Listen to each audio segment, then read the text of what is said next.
You're watching Saratoga Live, and in the stretch of the Saranac, we did see a pretty scary incident with a spill involving the 5, the Big Torpedo, and the 3, Take Me to Church. I do not have any updates as of yet officially on the 2 horses, but I can report that jockey Eric Cancel did walk back on his own power and will be visiting first aid, which is protocol should a jockey hit the ground in the race.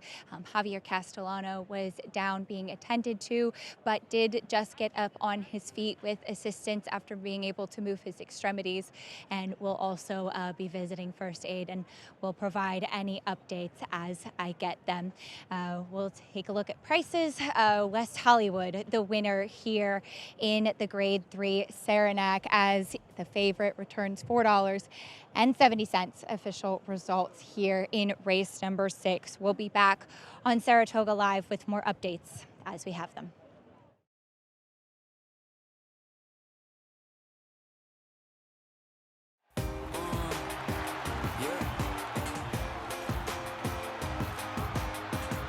$1 million, did I hear? $1 million, $1 million on a $1,400,000 on a pie, $1,500,000 and $1,600,000, $150,000, $1,550,000 and a half, $1,500,000. Jody, thank you. Please hold your applause. Charlatan, ultra impressive. It's a new day for a new king. Horse racing? Check. Weekly promotions? Got 'em. Huge payouts? You bet. With NYRA Bets. Download the app today and bet on any track, anywhere, anytime with live HD horse races, betting tips and tutorials, expert picks, and more. You bet with NYRA Bets. Join now for a new member bonus at NYRABets.com.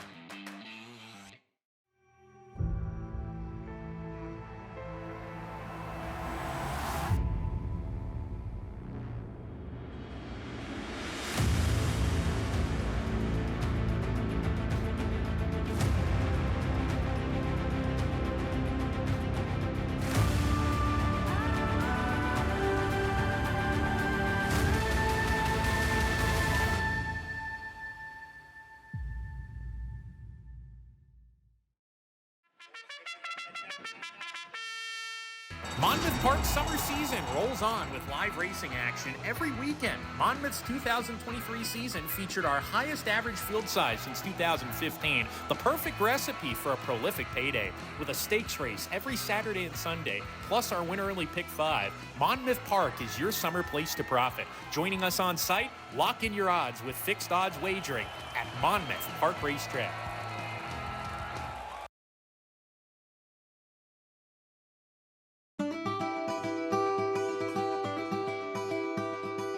All right, everybody, welcome to Claiborne Farm.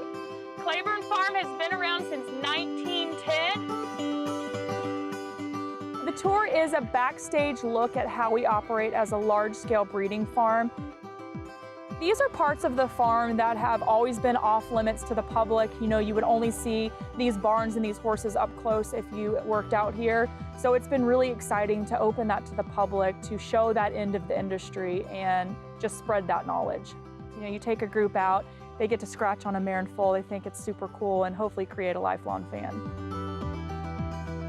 So our stallions stand from anywhere from $5,000 to $100,000. That is a stand and nurse guarantee. So that fee is not paid until the next year after the mare has had her baby, the foal stands, and everything is good. We have conceived 22 Kentucky Derby winners, 19 Preakness winners, 22 Belmont winners, and 29 Breeders' Cup winners. In addition to that, 6 of the 13 Triple Crown winners have been conceived in our breeding shed.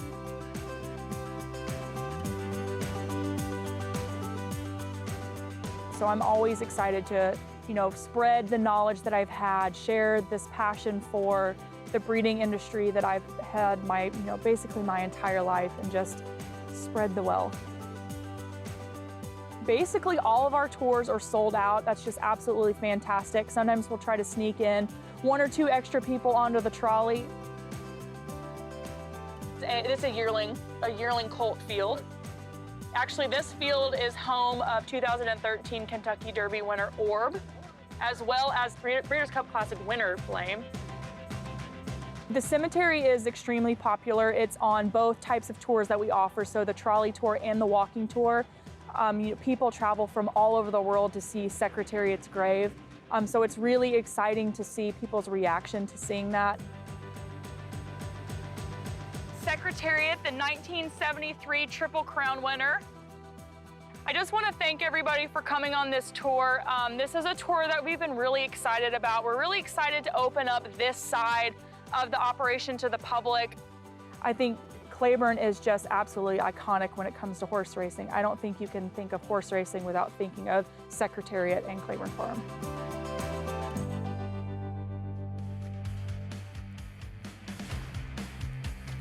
Seeing those beautiful foals, and it adds another layer of context, texture, and for moments like this, so difficult, challenging, the most difficult part of this sport, of course, as we welcome you back just outside the paddock. Richie Migliori, Andy Serling, Tom Amos, I'm Lafitte Pinkai. That spill that just took place in the feature event would take me to church, and the big torpedo. Any update we have, we will provide. Tom, you being a trainer, and for your team and the grooms, those of you that spend more time around these horses than anybody else, when something like this does happen, how do you process it? How do you move forward? It's not easy to do. These horses are a part of your life every day. You know them individually. You know the personalities. A piece of you is with that horse, and it's very difficult. I feel bad for the stable, even from afar, Richie. Yeah. It's difficult to watch because you know their pain, and it's our pain too. Yeah. We love these horses. We work with them on a daily basis. With people involved that we work with on a daily basis. As a rider, the mood just completely changes in the jockey's room. There's a pall over everything. And we've had such a wonderfully safe, competitive, good race meeting here. To see something like this hits us in the face. It's like getting punched in the face. Saratoga was silent, and you could have spent 100 years around this sport. No matter how many times you do see something like that, you never get used to it. It's always just a punch in the gut. Acacia is still with us with an update regarding the fallen horses and riders. Acacia on the big torpedo and Take Me to Church. What can you tell us? That's right, Lafitte. After speaking to attending veterinarian Dr. Sarah Hitchliff, I regret to inform that the number 5, the big torpedo, did suffer a catastrophic injury to his left front and was euthanized on track. As I reported earlier, Eric Cancel was able to walk back on his own power, but our deepest condolences to the Morley team and all who loved and cared for the big torpedo. The number 3, Take Me to Church, got loose and ran off and was apprehended on the backstretch after that incident. Was reported just minor abrasions and walked on to the equine ambulance to get a ride home on his own power. Javier Castellano has been put on a stretcher and taken to Albany Med for further evaluation, but was alert and moving his extremities. Lafitte. Acacia, thank you. The news we were afraid we'd hear. Our thoughts with everyone associated with the big torpedo. We'll step aside. The rumbling started early and only intensified, with performances that sent shockwaves across the nation.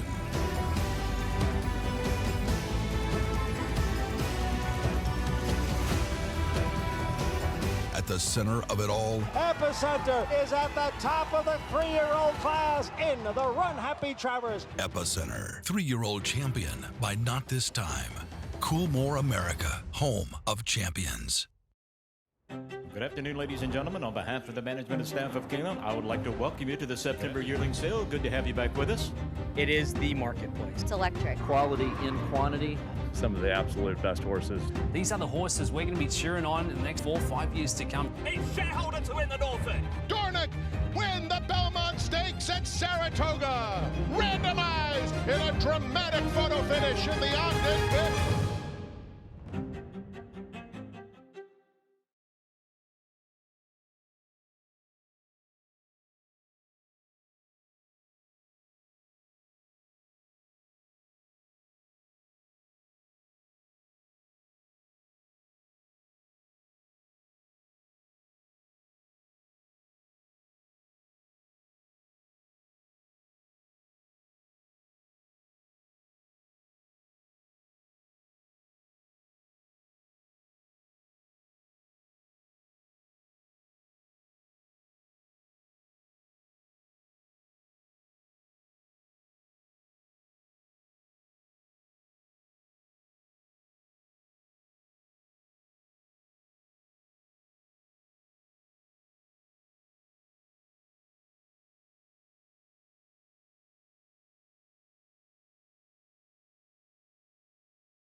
love this stallion barn because this is where we house all of our stallions.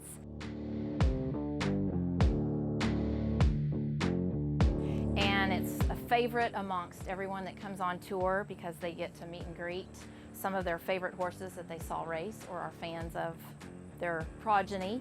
So this is Midnight Lou. So these boys are always expecting a mint. Yes, they know when we're coming, don't ya, on these tours. Of course, Loggins is our newest stallion. So son of Go Zapper. Yes, I know. Very handsome, very youthful looking. I like to come when the stallions are coming in from their paddocks. So I get to see them all parade in, and Violence comes in every day, very proud. So I enjoy watching them come in and go into their different stalls, and that happens around noon each day. Violence, I would say, stands the proudest, looks the tallest, even though he's not. If you wanted to draw a picture-perfect stallion, this is what you draw a picture of. He's a beautiful stallion. A little bit aggressive. Clean your mouth out, charlatan. You're messy. This is Charlatan. They call him Charlie in the barn. That's his nickname. So, fun fact about him. Full of personality. And here is the horse of the year, Go Zapper. Of course, he's a legend of the barn. He's 24 years old. We had no intention of moving our stallion division here when we first purchased Alapa. And when the decision was made to move the whole operation here, we had 6 months to be out of the Lexington facility. So we had to construct that breeding shed and get all of these paddocks up so that we were ready for breeding season for our stallions. So I would say that Good Magic is probably the kindest, gentlest stallion in the barn. We're really proud of Good Magic and excited about his future. Of course, he had Mage win the Kentucky Derby in his first crop. We look forward to everything that's coming up from this guy. Curlin. Here, buddy. Hi, handsome. So here's Curlin. Consider him the king of the barn. Hi. It's great for me to do tours because when I do give a tour, the fans are so blown away and they just say wow constantly that it's a good reminder for me every day to appreciate it. Those stunning images, our coverage brought to you by Hillendale at Alapa. I'll do our best to refocus on the racing that does continue. This maiden special weight event, there's the field for race number 7, the pick 6 starts here. Maiden special weight 2-year-olds with a restriction, all sold for $50,000 or less in their most recent sale. And just because this is a restricted 2-year-old maiden race doesn't mean a star won't emerge, Andy. It was August of 2019. A filly named British Idiom graduated in a race just like this. Her first steps, her first winning steps towards an eventual championship. Like Richie says, a good horse can come from anywhere. And we've seen, obviously, British Idiom, it's been done.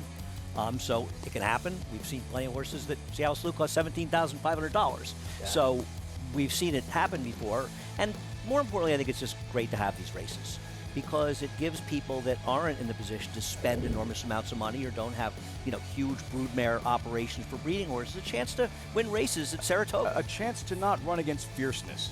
Right. Right? Exactly. And as soon as these races were introduced, Tom, very popular with the horsemen, with the owners, to have that opportunity to run for in a 2-year-old race where it's not a claiming race, you're not going to lose the horse, you get to keep the horse, and you have a chance to compete. Yeah, and let's talk about how it all comes about. So these are horses that were bought at their most recent sale for $50,000 or less. So the other thing you're doing is you're giving these younger horses a chance to develop through a race that's a lot easier than facing, an Into Mischief, who's a prominent sire that we have a lot of, or any other number of, $100,000, $900,000, $1 million horses. So it gives them a chance to develop, Richie. I like that about these races. Yeah, absolutely. A horse has only so many A efforts in their life, right? So you want to give them an opportunity to be competitive without having to get to the bottom of them so early.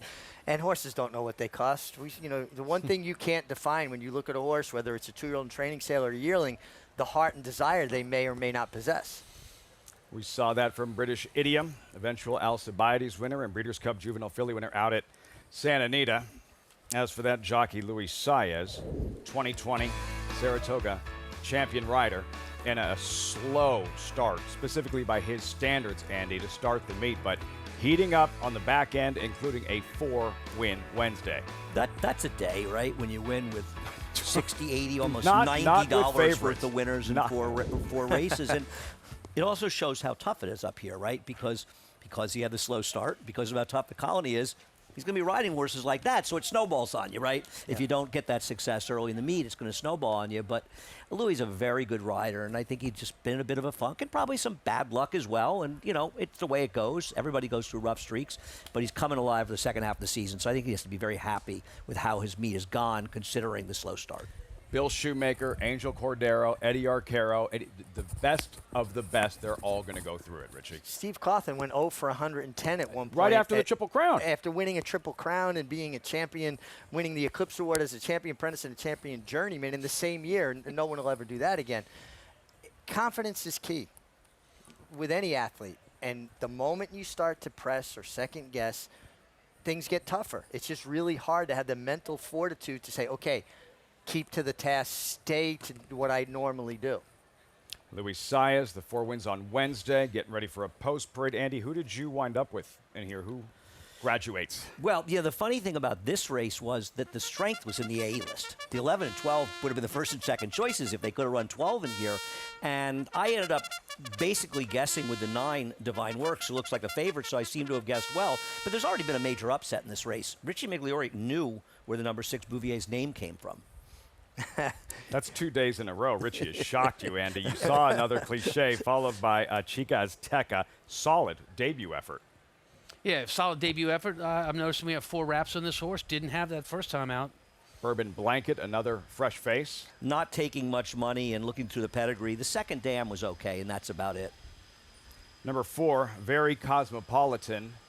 Do we have it is Ricardo Santana in the saddle for Very Cosmopolitan. Very Cosmopolitan. I know the trainer. I know the ownership group. There's absolutely nothing cosmopolitan about those guys. Blue-Eyed Scout, 3-1 with Flavian Pratt.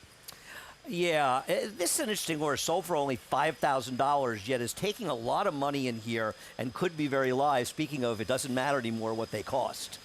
Bouvier, Ben McElroy's first-time starter.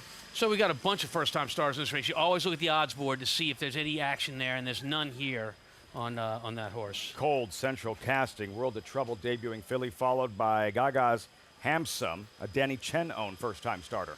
Gaga's Handsome is a handsome horse. He looks good right there. Some nibbles at 11-1 on this guy. Yeah, I think so. It's a little live. Divine Works, current favorite, Country Life Farm, debuting filly, Luis Saez. Well, at least from my perspective, I feel like at least I didn't pick randomly some stupid 20-1 shot. The money shows for a very good trainer, Mike Trombetta. Plenty of time to do stupid things on the show, Andy. Campaign, Champagne, Global Shake Campaign, first-time starter. I like the walk. There's a little strut there, isn't there, Richie? It I really like seeing is. that in a first-time starter. And the fillies to the outside, whom, as Andy mentioned, if either draws in, would have figured to have factored. So a field of 10, 6.5 furlongs, 2-year-old fillies. Start of the pick 6 here. And with Divine Works, Richie, this is what you look for when you have the first-time starters. You're going by pedigree, you're going by trainer and their intent. How well do they do with first-time starters? And more than anything else, you're watching the board. Watching the board, that usually is a good indicator that horses have shown that they have ability in the morning. We've got a lot of very sharp clockers around. Then the whispers start around the backstretch, and people start picking up on those whispers. I always look for how horses act when leading up to the pony. I want to see horses that are well-schooled. They're facing so many new things first time out. You want to make sure that every base was covered. And I definitely take it as a negative when they're acting like it's the first time they've ever been put alongside a pony. Things like that count to me. I think I should be noted about the 9, who's favored. Now, he's been working at Laurel. He has 1 work at Saratoga, so probably doesn't have as much from the workout perspective, right? Richie, you have the work. She does. You have the workout reports. Do they have a mark on her last workout? Do they have a comment on it? Divine Works. Divine Works They got a has B. 1. They got a B, and good. and it said it was going better of the 2 workmates. Yeah, at this level, a B is extremely strong. Divine Works, 2-1 the favorite. We check in with Acacia. And we'll start there with Divine Works, who, as Andy was mentioning, the workouts just to fly, the work at make, though, winning on the turf, but doing it nicely yesterday. I believe that was yesterday, losing track of my days. And for Divine Works debuting here for Michael Trombetta, who can certainly get a 2-year-old ready to win first time out, but typically they do improve after having a start. And this filly is well put together. She's very physically mature as well. Certainly, it doesn't look like a 2-year-old where maybe they're a little bit soft around the edges, a little bit immature. Love that with that warm up with her ears straight up like that, just responding to her rider. She's lovely, and I don't have any problems with your favorite. She's very fit for debut and has been very professional throughout. The number 4, very cosmopolitan, Ricardo Santana will be aboard this one for Ron Moquette. Filly by Complexity, who has been outstanding so far with his 2-year-old progeny, I think really highlighted by Moplex, who won the Sanford and the Mike Lee for Jeremiah Englehart up here, does debut with a pretty significant blinker cup on for first time out. But from what I understand, looking at the DRF Clocker report, has been training in those blinkers and always clear of the workmate recently. Absolutely built like a dirt sprinter, compact, powerful behind, well-developed hindquarters, which you like to see as well, in the right spot. And hopefully those blinkers aren't necessarily a sign of lack of focus in the mornings. The number 6, Bouvier, I thought was a little intriguing for Jack Sisterson. Just from a physical perspective, I liked this one. Also debuting in blinkers, but has also been training in them for this debut. Cotton in her ears, as you typically see for the barn, but she's very fit. Now, she was second best in company to Encanto, who was a favorite in the first race earlier today, but was disappointing. But that's a turf horse and did have experience edge on her. She might need a race to strengthen, but one that I thought was a little bit interesting. And that brings me to the number 5, Blue Eyed Scout for Jorge Abreu, who does come in here with Flavian Pratt aboard, just built downhill, very compact, very powerful in that hind end, particularly with 2-year-olds at this point, and particularly sprinting. That's what you like to see, and she's done everything right so far in the preliminaries, Lafitte. Acting the part, Blue-Eyed Scout, Flavian Pratt, who did just win his record-breaking 16th stakes win moments ago. These first-time starters, every one of them, first day on the job, except number 2, Chica Azteca, who is live on the board as well. The edge and experience, her first race at Finger Lakes, 15-1 on the morning line. Dylan Davis rides 6-1 as they've reached the gate. Yeah, and that's very telling. That means this horse is taking money and has shown. But doesn't it also, that horse coming from Finger Lakes, doesn't it also say that if this horse is getting money played on him, that they're really not confident in any of these horses, that it's maybe a field that someone could easily step up in? There's no big time horse in this race. For the 2 horse to be live in here, yes, I agree with Tom completely. Yeah.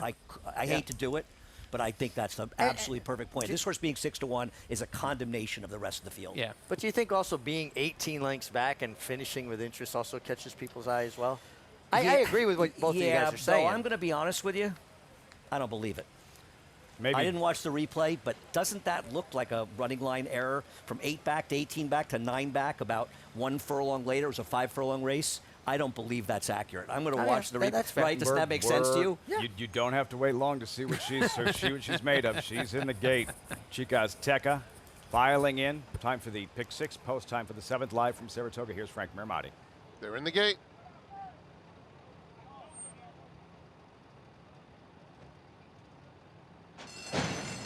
And they're off. Campaign Champagne from the outside is very quick, but with plenty of company, including Gaga's Handsome, and on the inside, another Cliche, who hopped a bit awkwardly out of the gate, but is straight now and takes over pretty easily. Opens up a couple of lengths, in fact, does another Cliche heading toward the half-mile pole. Chic Azteca is on the inside, a joint second, and now moving in is Bouvier. Bouvier takes second past the half-mile pole. The opening quarter went in 22 and 3/5 seconds as they round the far turn. Divine Works is up and on the pace, moving up to take that second spot. And Gaga's Handsome is now 4th, has 4 lengths to make up, racing 3 clear of Chic Azteca. Campaign Champagne is toward the back of the field now. Blue-Eyed Scout is next. Another 2 Back to very cosmopolitan. Bourbon Blanket is far back there at the top of the stretch. Another Cliche turns for home with a 3-length lead. Make it 4. Another Cliche pouring it on inside the final 1/8 of a mile.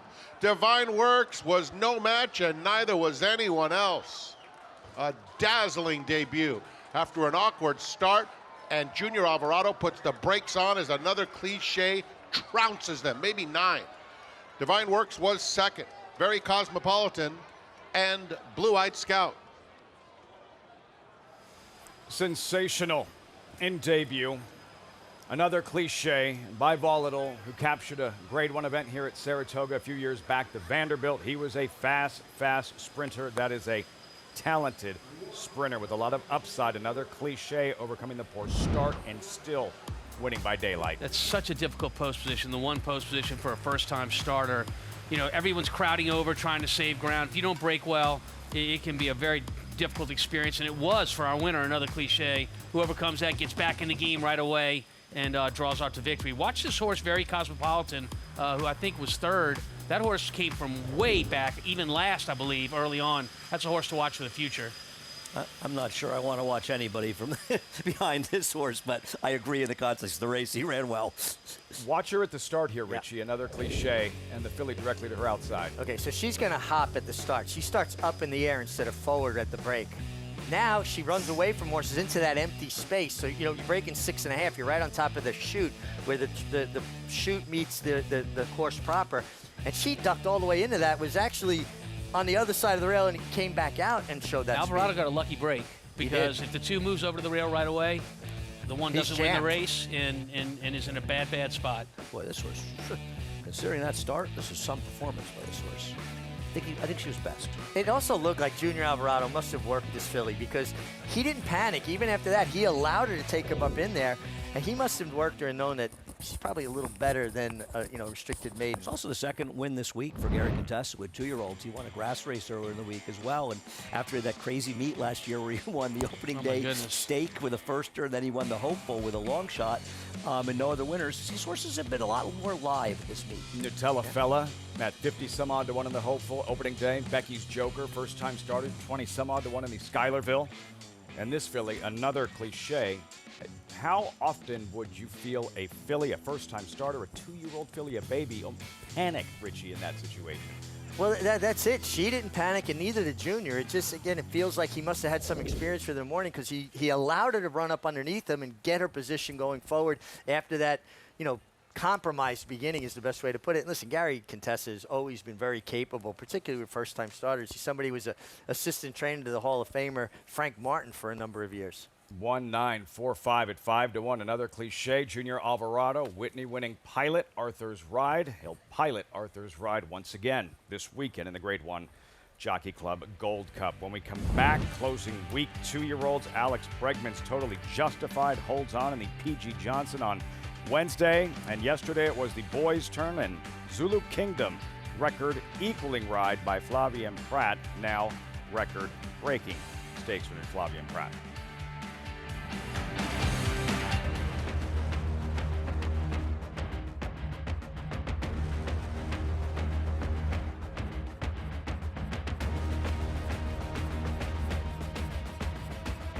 They're coming down for the finish, and it is Silver State.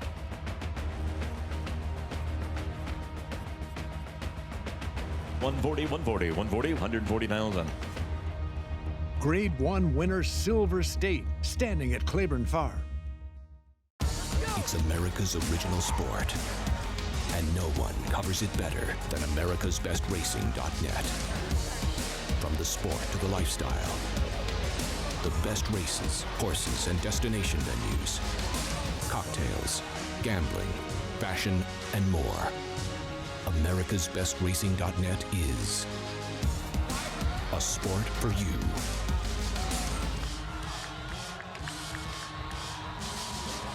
Who's in for Mohegan? Obviously everyone.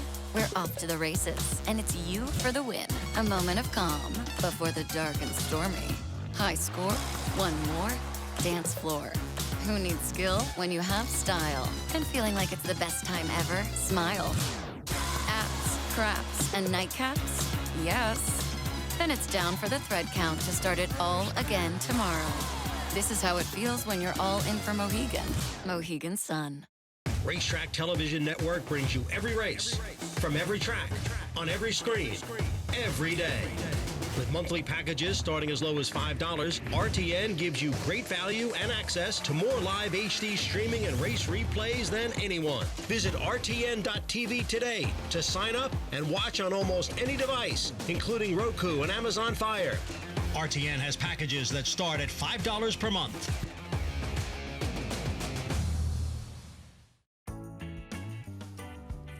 Welcome back. You're watching Saratoga Live. Closing weekend. Just a few days left.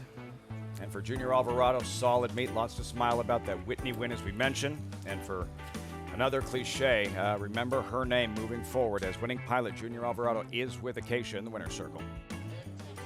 That's right, Lafitte, and with his family as well in town this weekend. Junior, who do we have here? Well, my sister, my brother-in-law, my niece, my dad, and Adrian. You know, they came to visit from Spain, so, you know, I'm glad we get to get the picture together today. Amazing. And Adrian, of course, we always see working at the Mack truck here, working man in the summer, but having your family here, these wins at Saratoga, makes it even more special, right? Yeah, absolutely. You know, I haven't been able to get a picture with my sister and since I was in Venezuela, so, you know, having her here today was very special. Amazing. And on a nice 2-year-old filly as well, another cliche. You said you had not worked her before, but you knew the barn had high hopes. Yeah, you know, Gary told me last week, like, you're riding a filly next week that I don't think she's going to get big. You know, she's very fast, you know. And today in the paddle, he said, like, just get to the lead. If you don't get to the lead, I don't know what's going to happen. So, you know, she broke a little slow out of there. And, you know, I think having the little shoe right there gave me a chance to kind of squeeze in and then keep pushing her to get to the lead. And after that, I mean, she was just sensational today. And you did not panic either. You were able to get her into a good position. How important is that with young horses as well? They feed off your energy. Yeah, absolutely. And I think, you know, warming her up, you know, she was very professional, very straightforward, you know. So when I broke, you know, not as fast as I wanted to, you know, I started smooching her, you know, because I knew she got a little speed and then she was moving forward very fine. So I was like, you know, I think I might be able to get to the lead. And like I said, I mean, she pulled through it. And I mean, she was just, like I say, sensational today. She really was. Very exciting win. Congratulations, and enjoy this victory with your family. Thank you, Acacia. Makes it that much more special, Lafitte. With family here and celebrating those moments in the winner's circle. And Andy, that performance, another cliche. That wasn't, yes, again, one of these restricted races does not mean a star can't emerge. No, good horse can come from anywhere, and that's the truth. And again, the metric you can't, you know, get a handle on is what a horse is made of inside. What are they, the herd leader type? Do they have that kind of personality? What kind of heart do they have? We see a lot of horses train extremely well in the morning, right, Tom? That one day afternoon get hit with a little dirt, a little adversity, they fold up their tent and go home. It's the ones that, you know, keep running through adversity and show you that they want to be the boss. Those are the ones that turn out to be the best horses, and you can't look at a horse and know that. Right. A good horse comes from anywhere. I dare to say, another cliche. Very good. Eventual champion in the. Come on, man! You just gonna go? You gonna run right by that? That was one of my best lines. I didn't want you to embarrass yourself any further. I was going to hope that people didn't thought that hear was it. pretty good, actually. I did too. All right, you're on the top of your game, Tom. I'm Thank you. so ashamed. Lakeville Miss, the champion in the 70s. She debuted in a claiming race. Yeah. Yeah, that can happen. Sensational performance in her debut. And this team, yeah, they've shocked us a few times. Junior Alvarado, Gary Contessa, just last summer while we were focused on Pirate and Timberlake. It was Nutella Fella in the end at 50-some-odd to 1 in the most prestigious race for 2-year-olds at Saratoga. And made his return in the Woody Stevens where he finished like third. Finished third at 20 to 1. I don't believe his run since. No, he hasn't. That's correct. So you get a horse with a closing style in these, you know, 2-year-old races where there's a plethora of speed and everybody is discounting a horse. You just said plethora? Isn't that a correct Not word? another cliche, huh? That's a great word. Wow. I'm impressed. No, but you get all this Bouvier, speed in a plethora. race and you get a horse that's overlooked that's got a closing style and it plays to their strength and nobody's worried about a horse like that. That's when you get these big upsets. Sometimes a method to that madness, Andy. And the 2-year-old races now, it's not as it was 20 years ago where horses would have raced 8, 9, 10 times by the time the hopeful would roll around. Now horses have run once and trying to gauge how good that prospect is based on one race, it gets dicey. Especially considering a large number of 2-year-olds win their debuts do it on the front end. And a lot of them aren't speed horses, and you don't know what's going to happen in the next race. Who's the ultimate speed of the speed? Are these horses that had the lead in their debut going to be comfortable sitting behind horses? Maybe they are better closers, maybe not. And maybe they don't run back to that debut either. Maybe they're really cranked up to go first time out and not going to be really able to duplicate it. And we've seen a lot of horses, Tom, Richie, over the years, break their maidens with very exciting races that never go back and run back that figure back. See it from time to time, and that's what closing week really all about, the future and the 2-year-olds and all these stakes races for 2-year-olds earlier this week. PG Johnson, Tom, while owner Alex Bregman was literally at bat. While he was at bat, totally justified, did this and just kept finding. And she did it as a maiden. She had not won to this point, had not been on the grass to this point, which actually Andy brought to my attention more than once going into the race. He thought, hey, if he's coming all the way up here with this horse and running him in a stake, I think you need to look out. Yeah, this horse had a lot of pedigree and got it done and looked good in getting it done. I'll tell you, it ran very well also. The third place finisher, no knock to the second horse. I think the third place finisher, I might have got a little lucky cashing that bet, to be honest with you. The third place finisher may well have been best. Another horse that went out for John Ortiz. She was rolling late, Richie, but totally justified. Yeah, turf debut, first career win. Miss Grillo or Jessamine is next. Big picture, where does this performance put her? Does she have the upside based on what we've seen? Is there Breeders' Cup Juvenile Filly Turf potential? Oh, absolutely. And, you know, watching her finish the race, I thought, this is a big, long-striding daughter of Triple Crown winner Justify that's a bit one-paced. So being up close was critical because she wasn't going to give you a big acceleration. Manny Franco confirmed that in his post-race interview that, you know, he was told to keep her up close to the pace. And the fact that Rusty Arnold shipped her here to run here, he had other options. He could have waited and tried to get in a maiden race for a big pot at Kentucky Downs, whether she would have got in or not. But the fact is that the reason him sending her here was a vote of confidence for me. Well, sure. I mean, getting her in this race, frankly, yes, they want to win the Jessamine or the Miss Grillo, but there's an argument she's probably already in the Breeders' Cup, assuming she's able to run and it runs okay in her next race, because she won a stake, so she's already done it, and she was never going to get into a stake race at Kentucky Downs because she's a maiden. She would have been excluded. And the other thing is, getting into Kentucky Downs ain't even easy in the maiden races too, and it's a tough place. And he wanted to run here, and he got the money. Very shrewd move by Rusty Arnold. One filly has won the PG Johnson and the Breeders' Cup Juvenile Fillies Turf. Have to go back to Tappett's Fly in 2009, and then yesterday, Zulu Kingdom, the With Anticipation, the male equivalent to the PG Johnson. Zulu Kingdom, Richie, Flavian Pratt rides the rails impeccably to win stakes number 15 this summer. What a tremendous ride to contribute to tie the record of 15, which he now holds solely at 16. Coming through a narrow opening, horse with a lot of courage to do that. A young horse in his second start, 1-for-1 over in France. Chad Brown has teamed up a lot with Flavian Pratt this summer, but it's always nice when you get a milestone victory that you know you contributed greatly to that win. Yeah, his options were limited. He had a group of 3 in front of him. It was the rail or nothing at all. Unfortunately, it opened up for him, and you're right. It takes a brave horse to come through the rail like that, particularly one that doesn't have a lot of experience. I love this horse's stride. Especially you consider the first start she won in Europe, stalking outside in the clear with just a very, very soft trip, and doing that in a much different, more professional trip here. I think the second horse ran very well in there. And, you know, we talk about something as in their agreements or disagreements. This was one where you almost wonder if the 9 kind of didn't see her until too late, because she was coming back out of it at the end. You know, it's interesting. A lot of trainers now work their 2-year-olds in company, and they keep them together. And it almost looked like, you know, the runner-up got next to another Todd Pletcher runner. It's like, oh, this is what we do in the mornings. And then when that horse slipped through, oh, there's another one. Let me go on again. 2-year-olds stakes winners this summer. By the way, Chad Brown indicating Zulu Kingdom, likely the Pilgrim next stop for him. This summer, the stakes winner from Queens MG opening day to Zulu Kingdom yesterday, guys. Pre-spin away and hopeful. Tom, let's start with you. Other than Kimchi Cat, which of those 2-year-olds and why am I excluded from saying Kimchi Cat? Because you're too close to it, because you kind of have to say Kimchi Cat. Well, that's not fair, but okay. we'll look outside of that. I think Zulu Kingdom was very impressive. I really like that victory.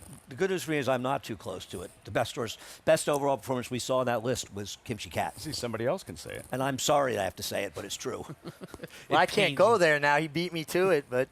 Who was the second best performance? Well, I'm going to say that the best 2-year-old performance for me was not even in a stake. It was furiousness? Well, sure, but the stake winners, but stakes-wise, that wasn't part of the multiple choice question, Richie. Well, Why you gotta be a problem listen, I go here? off the I'm trail your once true in a friend. while. You know? I'm really your true friend, not this guy over here. I'm going with kimchi cat. Probably yelled at him There once. you go. You already yelled at the guy 25 years ago. Hey, He's been early in the waiting. meet, what was the first thing I said when Lafitte asked us what was like the performance so far of the No, day? you said I kimchi said kimchi cat. I thought you said Tom wanna- actually winning a race at Saratoga. I thought you actually said. But Didn't want to ask you right then, but are there plans solidified for Kimchi Cat? So she'll moving run the forward? Pocahontas, which is actually a good stepping stone because she's only sprinted to this point. The Pocahontas is a one-turn mile at Churchill, and so it'll be more distance and kind of a gradual forward move to see if maybe we can get 2 turns. And, if so, that'll be a good stepping stone for her. And I feel like you had a relatively recent win in the Pocahontas. I may have. Was it You're about referring 17 to, lengths? Some nondescript horse of yours won? I'll never forget She that ran in the day. Schuylerville, and then I think her next start was the Pocahontas. Saragani Empress destroyed him in the Pocahontas. Back then, it was a 2-turn race. Yeah. it was a I monster. remember She well. made it very nicely, and I love the way she stayed in the bridle all the way around the turn. Young horses usually they'll come off the bridle just because they need to be reminded a little. Not her. She was super professional, stayed in the bit, and Tyler Gaffleone was motionless turn from everybody else is riding, and he was still sitting up on her That's like a it was good a morning feeling. breeze. That's a good feeling if you're the trainer watching your horse screw do it that. up. Good feeling if you're sitting on him, too. Oh, I got that in me. She wasn't bad at Churchill Downs, was she? Serengeti Empress, eventual Kentucky Oaks winner. Back to the live racing here. The 8th, it was 3 straight 2-year-old events here. New York bred, mile and a 16th on grass. A couple of them at 5-2. Number 2, National Archive, and Ori at 5-2. Acacia standing by. Acacia, and we have the story here of the filly taking on the boys. National Archive. Why is she facing male competition as a first-time starter? Well, this is, Lafitte, the last opportunity to run long on the turf and New York bred company here in Saratoga. And National Archive was actually entered twice already this meet against fillies, both of those races being reined off the turf. So this is really the last opportunity. And trainer Bill Mott actually hinted at that in the earlier division of this race where he won with a filly against the boys in Scythia. And he said the only opportunity to run long on the turf against New York breds was this race against the boys. Otherwise, you have to wait until we're back to Belmont at the Big A meet. So for a filly in National Archive that's been ready to run for quite a while and unfortunately victimized by weather, this is where she goes. Now, as we touched on again earlier with the filly taking on the boys, oftentimes at this stage of the game, 2-year-old fillies are more physically mature, certainly more mentally mature than their male counterparts. I could make plenty of jokes as how that could apply to humans as well. But looking at her here, she's incredibly fit. And she has been training really forwardly. Mentally, she is a very mature filly. She's an old soul. I do wish that she could strengthen up just a little bit behind, maybe with a race. She has been accompanied by the lead pony here, came in with a training saddle, but doing everything right so far. And oftentimes that is a big piece of it and is well spotted in this race. And number 4, Ori is a second-time starter, so experience certainly to his benefit. I saw this horse first time out when he was wired by Dancing Bear when sprinting and thought that he was an attractive type, just really one that could tighten up a little bit, look a little bit more refined, and he does look more fit in here coming back, getting short cup cheater blinkers on for the first time. I'm not sure if he kind of strikes me as a horse that really does want to go longer. He has been very vocal in the paddock today, which he was not like back over at Aqueduct. But to be fair, a couple of the colts are doing that because there is a filly here in the paddock. So I think that's just nature taking over a little bit in this case. The number 8 first-time starter for Bill Mott, Dark Magic, was actually the workmate of Scythia, who won earlier on, beating the boys. She was outworking him, though. And he is a big, good-looking son of City of Light. But he's been rather skittish here in the paddock. Came in with a training saddle as well, just looking like he's lacking a bit of focus. And also, I do think he could benefit from a race to tuck up a little bit. Like I said, there looks like there's the makings of a horse maybe with some ability there. Just maybe needs a race to bring it all together, physically and mentally, Lafitte. Closing in on a milestone, Acacia. Bill Mott saddled. The winner of the second race earlier today, 497 career wins during the traditional summer meet here at Saratoga. 497, so a march towards 500 for Bill Mott, who does have a busy weekend. And a contender here, Dark Magic. Dark Magic, is he on your pick 5 ticket here, Tom, this 8th race? No, he isn't. Vote of confidence for Bill Mott. Don't hold it against me, Bill. I still think you're a Hall of Fame trainer all the way. He doesn't pick your horses either, Yeah, Tom, right. so don't worry about it. Look, tough sequence, guys. I mean, we can start with a couple of maiden races. Very few horses have experience in both these spots.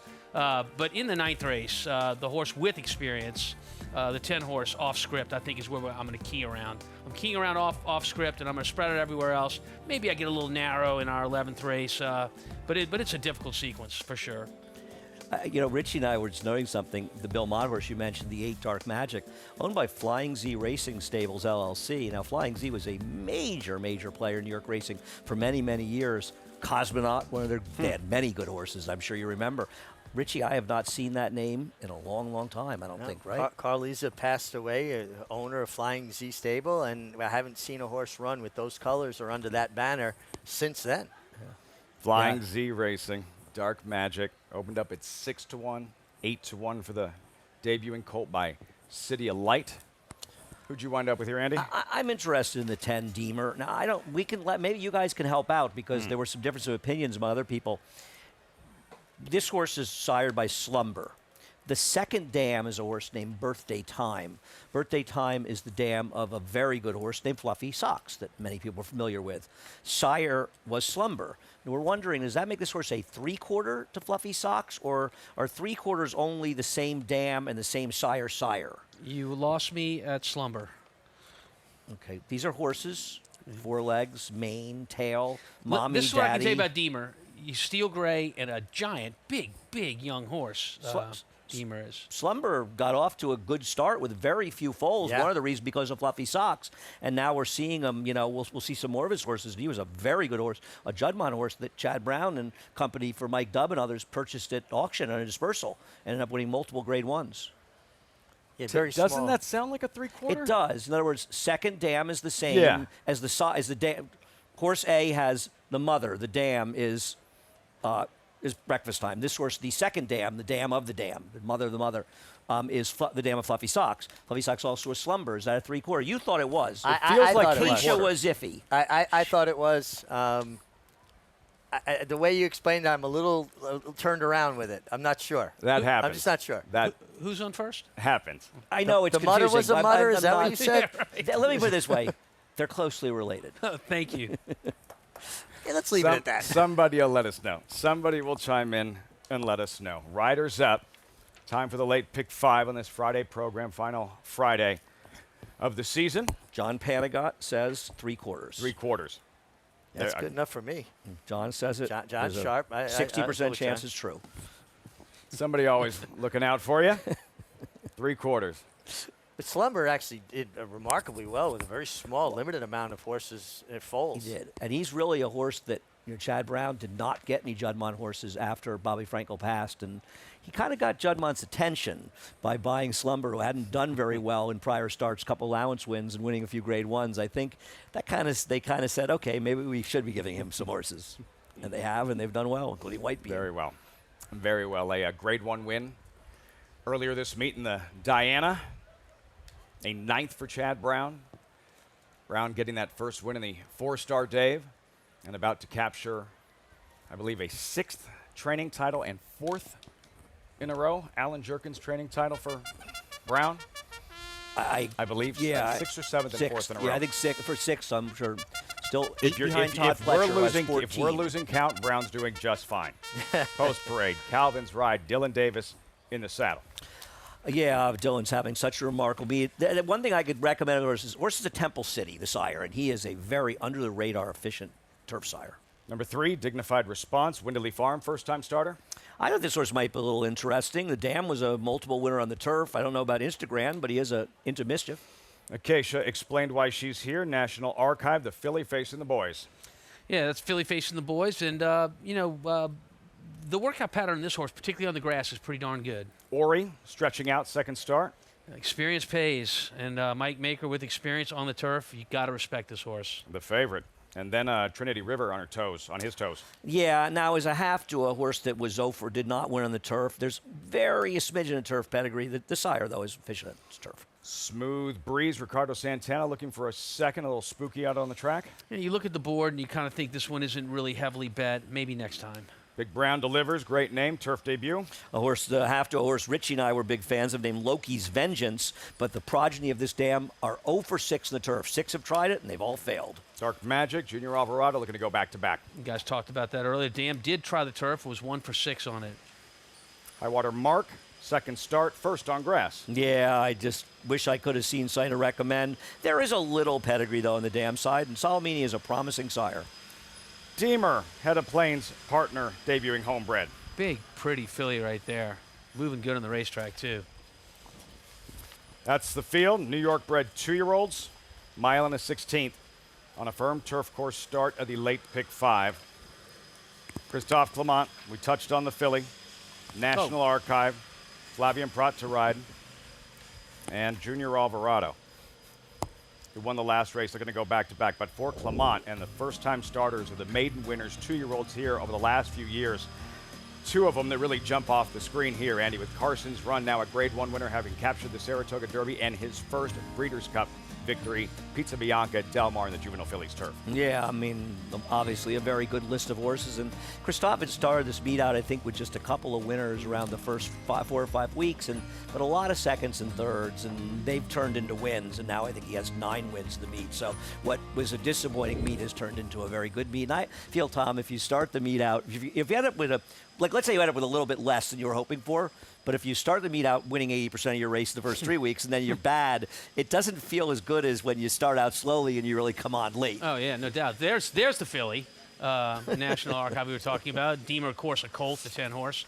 But the lone filly in the race, of course, is the 2, National Archive.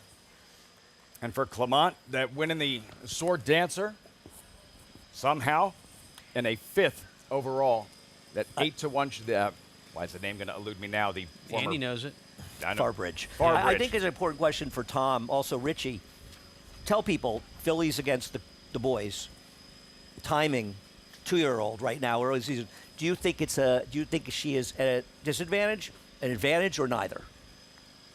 I think it's could be up in the air. But look, just generally speaking, at this age, the girls can keep up with the boys, and it's almost like when you were 8 years old and playing a little wiffle ball.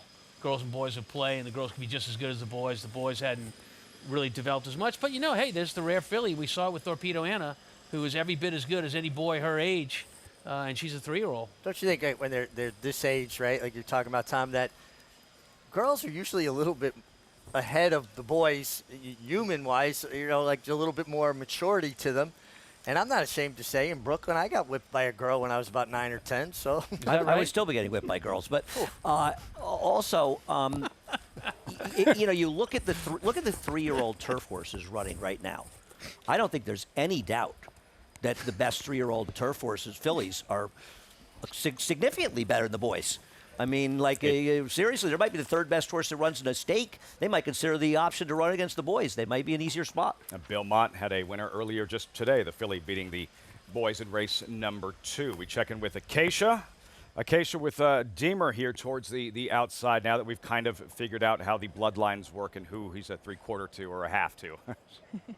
Yes, Andy asked me that question on Talking Horses the other day, and I still could not come to a conclusion. I'm a very visual person. I need to see it written out. But from the family of Fluffy Socks and closely related, a similar cross, we'll put it, with Slumber being the sire of this one as well. And as Tom touched on in the post, right, he's beautifully put together. One that I wanted to watch out on the track warming up, as he's been based in Kentucky, so can't watch any of his workouts or look at any clocker reports, but he's pretty sharp. He's forward, but moving so nicely out there. And just a lot of turf horses, too, they kind of have that floaty stride. And he looks like Long is perfect for him with the pedigree, with the way he covered the ground. I think he's absolutely in the right spot. The number 3, Dignified Response. Instagrand has yet to have a 2-year-old turf winner, but has had a couple hit the board on the grass as far as the sire is concerned. But this one does have the benefit of having worked a few times over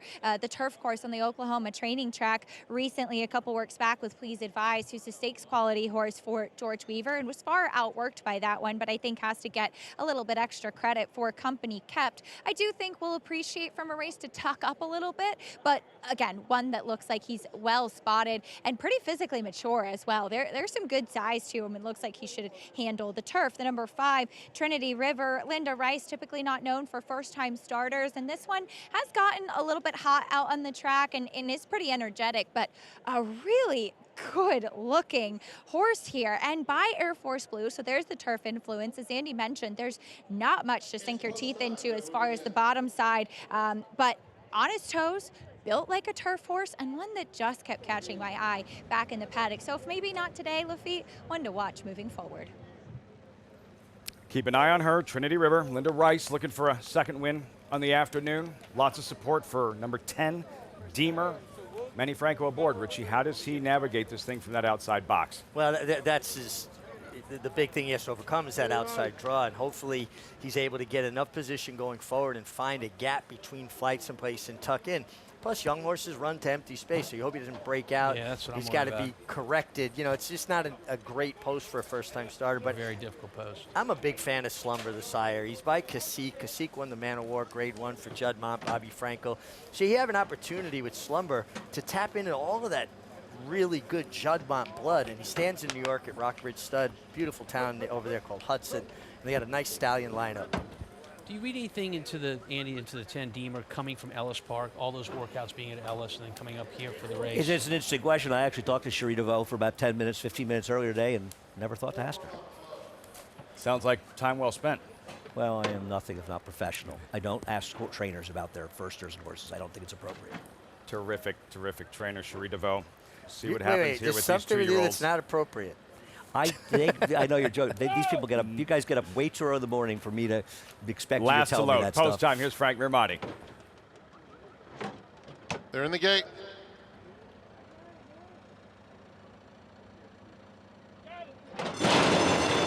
And they're off. Trinity River is very fast, sprints out of the gate. With Smooth Breeze and Big Brown delivers on the outside. Third, Dignified Response comes away in a good spot. Fourth, Ori is fifth through the early stages. Then Calvin's Ride, racing inside Deemer, who's 10 lengths off the lead after a pretty slow beginning. Another 2 back to National Archive. High Watermark is second to last, and Dark Magic at the back of the field. They round the first turn behind Trinity River, who went through the quarter in 23 and 4/5 seconds. Big Brown delivers in second, and then it's Smooth Breeze tucked in along the rail in third. 2 more lengths to Ori, fourth with 4 lengths to make up. Deemer covers Dignified Response. Another couple lengths to National Archive between horses. Calvin's Ride is down on the inside, and outside of them, High Watermark 3 deep. At the back of the field is Dark Magic. He's been there throughout. The half went in 49 and 1. Trinity River. Big Brown delivers 1-2 into the far turn. Smooth Breeze lurking behind them third. Ori is still in fourth, inching up on the outside now. Then Deemer in the 5th spot. Deemer has 3 lengths to make up, making a wide but nice move. There goes Deemer. Deemer cut loose with a 1/4 mile to go. Following him is the Philly National Archive there at the top of the stretch. And Ori has emerged with a narrow lead. Deemer on the outside. At the rail, it's still Trinity River fighting on. And in behind them, Smooth Breeze angles out late, coming to the 16th pole. Deemer's gray head is in front. Along the inside, a very game Trinity River, and a late surge from Smooth Breeze. Here's the line. Smooth Breeze got him. Smooth Breeze, a determined, ferocious late kick to nail Deemer. In behind them, the Philly showed up, National Archive.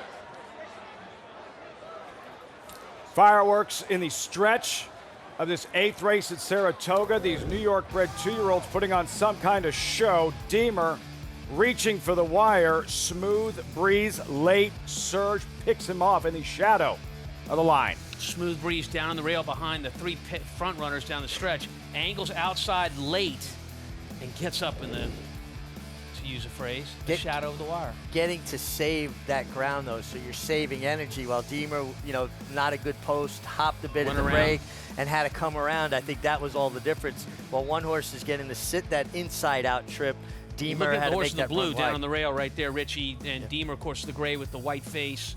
He's going to move outside now. So you're right. He saves all that ground around the turn. He's in the straightaway. He's clear. It was a smooth transition out, too, right, Tom? Yeah, he sifted out. He didn't angle out. He just kind of sifted to the clear. You see Manny Franco take a peek over his shoulder late, like you could hear that Jaws theme as with each and every stride. Smooth Breeze was cutting into his lead. Going back to the start, second one in the afternoon, Jorge Abreu. Second one in the afternoon, Ricardo Santana. Richie, what happened at the start with Deemer? Yeah, it looks like he just kind of hops a little bit at the break. Breaks just a little slow, maybe not even hop, just a tiny one. Then he kind of, I thought he ducked out a bit more. He didn't. He was just a slow break. I thought Manny did a good job after that to find his way towards the inside. Kind of maybe made a little bit of an early move around the far turn while wide. Maybe if he had sat just a touch longer, it's always easy to Monday morning quarterback. You lose from by the half set, a head. though. You lose by half a head. Every inch counts. Well, but more importantly, it's not it's so much that he didn't break well because he recovers pretty well. It's the post that got him. Yeah. He's in the 10 hole. I mean, he's wide around there, and it made the difference between hitting the winner's circle and running a congratulatory close second. It's also a race where the pace held together very well. The 5 went to the front, didn't falter until late. The 6 tucked in that perfect spot right behind him. So the 6 got the absolute perfect trip. And not that the 10 had a bad trip, because he didn't, but he was too wide. And then he angled out and he made that first aggressive move while the 6 wasn't expending the energy. It's horse racing. The best horse doesn't always win, especially in turf racing. And in this case, the best horse finished second. Third place finisher, Trinity River. Another look at Jorge Abreu. Trinity River, who Acacia mentioned pre-race, kept catching her eye. She said, maybe not today, but maybe next time. A bang-up third-place finish. Trinity River and the filly completing the super at 3-1 National Archive, but at 12-1 Smooth Breeze. Santana, Abreu team up for 2 so far. Exciting 8th race and more exciting 2-year-old fillies on the horizon. The Queen's MG looking for the sweep. Opening day Schuylerville winner. Victorious in the Adirondack. Next stop, Grade 1 Spinaway tomorrow afternoon.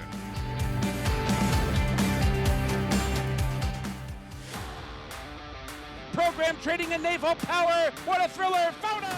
In Italian to win it. Big F has won. And it will be McCulloch. Domestic spending. Ocean Road. Victoria Road. Digital Age.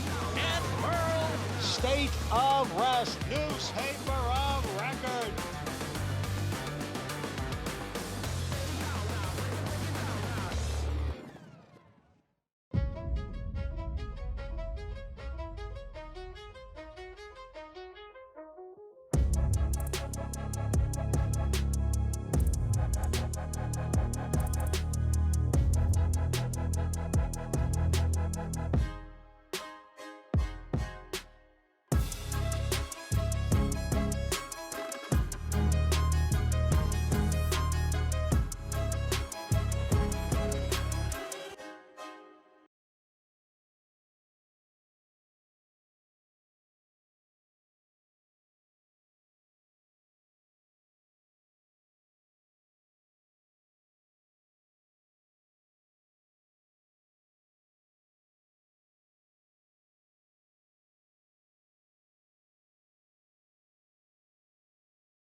Welcome back. Saratoga Live, brought to you in part by Mohegan Sun, all in on Mohegan. Exciting 8th race here. This team, Santana, Abreu, a couple of wins on the afternoon, unleashing a furious rally, Tom, and smooth breeze. And for Deemer, doing everything but winning. Yeah, look, a great ride by Santana, I believe, right? Yeah. Santana, saves all the ground on the rails, up close early, falls a little bit back behind those 3 pace setters. After he's saved all the ground, it's going to come outside of Deemer right here. He's in the blue, and just a dramatic finish on the end. Look, you say he's lucky if you want, but this horse is finishing up really, really nicely. Yeah, no, and credit Ricardo, right? He got that position, he held it, he was patient. He got in a little bit of jackpot, and as it turns out, I mean, listen, I'm sure Manny's watching that and thinking, I could have done this, I could have done that differently, but that's horse racing, and I don't blame Manny. He did a good job getting good position with the 10. Sometimes another horse just is able to get into a better trip, a little bit more early speed, and a slightly better post. Lost it at the draw when he drew the 10 hole. Exactly. Exciting finish in race number 8 to kick off the late pick 5. So much focus again on the 2-year-olds, and with the spin away tomorrow afternoon, the most prestigious race for 2-year-old fillies at Saratoga. We think back to what we saw in 1994 and Flanders, trained by D. Wayne Lucas.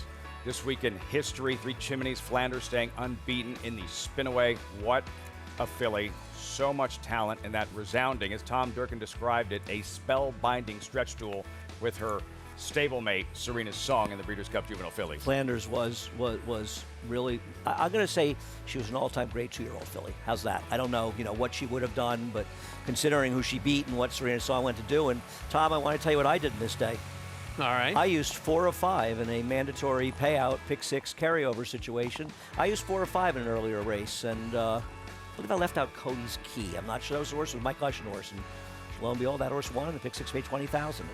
Still a little bitter about it 30 years later. Yeah, because exactly. I'm a Those moron. losses stick I'm a with you moron. a lot longer than the victories. Yeah, they So do. you took That's the what field. that's what I you take think when full you see credit for Flanders being So an you, idiot. instead of the all button, you went one I less. went 4 or 5. I was saving Yeah. that money, for socks. A pathway to a championship for several. Those names from Dearly Precious in 1975 to Echo Zulu a few years ago, and everyone in between. I love Dearly Precious, a horse trained by Steve DeMoro. Had a great rivalry with the mighty Optimistic Gal, Smart Angle Woody, Before Dawn, a Calumet, a horse that John Veach trained, Meadow Star, of course, for Jolly. Flanders, all those great, really tremendous names in there. And, of course, the best of all is the one right below. Right? Ruffian in 1974, who I saw win the spin away. And the first horse I remember going to the racetrack and seeing, specifically wanting to see, the first summer I came to the track in Saratoga and seeing her win that spin away. And it was love ever since. I'll have to check this. Meadow Star still might be the shortest price favorite ever to win a Breeders' Cup race. Wow. She still may be the shortest price Wow. favorite. And when what she price won the was that? Juvenile Fillies, it was like 1 to $1 billion, essentially. I don't She was a bigger price than the 5-horse Lucas entry in '88? Yes. No I know kidding. in 1990 when she won the Juvenile Fillies, then she was definitely She the may have paid shortest price $260 favorite. and they paid $280. I think wow. Yeah. Now, Meadow Star went into the Wood Memorial undefeated at 10-0. Wow, that I didn't know. And she finished 3rd. Champagne for Ashley win that for Howie Tesher, 1991? Clearly this conversation wasn't in the rundown. Yeah, no, it's above my pay grade. Some of the greats. We pay you? Wait, we pay you? Wait a minute. I got to speak to somebody about this. Spin away on Saturday, 7/8 of a mile, grade 1, $300,000 purse, 11 deep, and you just don't see this anymore. Number 8, the Queen's MG, second choice, 7-2. You don't see fillies running in all 3 races. The Schuylerville, the Adirondack, the spin away, let alone winning them. Exactly what she's trying to do. They don't just sweep. They don't sweep them because, for the most part, they don't run it. They don't run. That's my point. Yeah, no, it's remarkable. It's a great point. Big race here by the Queen's MG. But, funny enough, I don't know how they look on your figures, Andy, but it's not as if she's running them off their feet. I guess that's one of the reasons why she's second choice in here. So you're going to look at a field with the Queen's MG, who, at least on figures, is not that fast. And then our first choice, Quiet Side, only had 1 start, draws way on the outside the 11 hole. It seems like something very weird could happen. But it's how she's winning these races. No doubt. No doubt. She's been very, very good, right? She's it's not like she's getting bad trips. She's not getting handed these victories. She's flat out winning them. She's putting away the speeds and holding off the close, in fact, drawing away from the close for the most part, except Sherbini, I think, who's finished second with a big closing kick in the Schuylerville, who's the number 2 in here, I think. But, you know, I think if Quiet Side is able to even run back to her maiden race or improve on it a little bit, I believe she's going to be very tough to beat. But we see too many of these fillies, that 2-year-old fillies that run well in their debuts, not come back and duplicate their numbers. And if she's favored in here, as she probably will be, I don't want to bet her. Yeah, and not only that, look, I mean, she wins pretty easy, but this is a horse that's hard ridden to the wire and doesn't need to be. You need to save something in the tank. I mean, we're not even a full month from the last race. You know, you would think maybe chill a little bit more.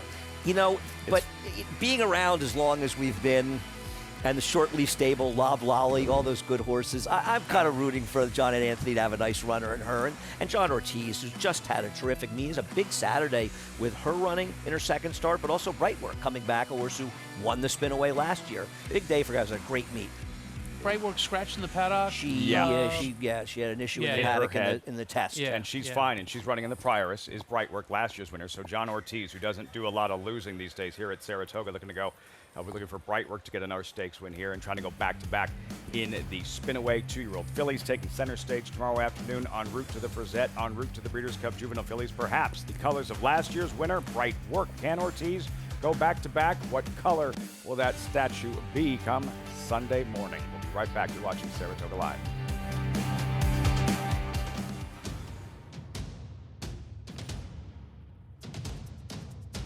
Drain the Clock will win and win by as much as he wants. He'll win by 6 in the end. It is Drain the Clock who will bound home the winner in the Bayshore. Drain the Clock, Jackie's Warrior, a terrific finish in the Woody Stevens that goes to Drain the Clock by a head. Horse racing? Check. Weekly promotions? Got 'em. Huge payouts? You bet. With NYRA Bets. Download the app today and bet on any track, anywhere, anytime with live HD horse races, betting tips and tutorials, expert picks, and more. You bet with NYRA Bets. Join now for a new member bonus at NYRABets.com. Good magic. 75, $774,000, 775, want to be 60, then help you 60, 75, 760, 60, 75, and now 85, 785, 85, 85, 800, $800,000 package surge, gotta be 8, now 25, 825,000, 50, $850,000 50, $850, 75, out on $860,000 and a half, $850,000 in the back of Woodrow, thank you. And my friend, it will be Gordon to win the Belmont Stakes at Saratoga. The spirit of Bushido. Courage. Respect. Integrity and honor. With honesty and sincerity, we hone our spirit to a winning edge. The way of Bushido runs straight and true. The soul of racing.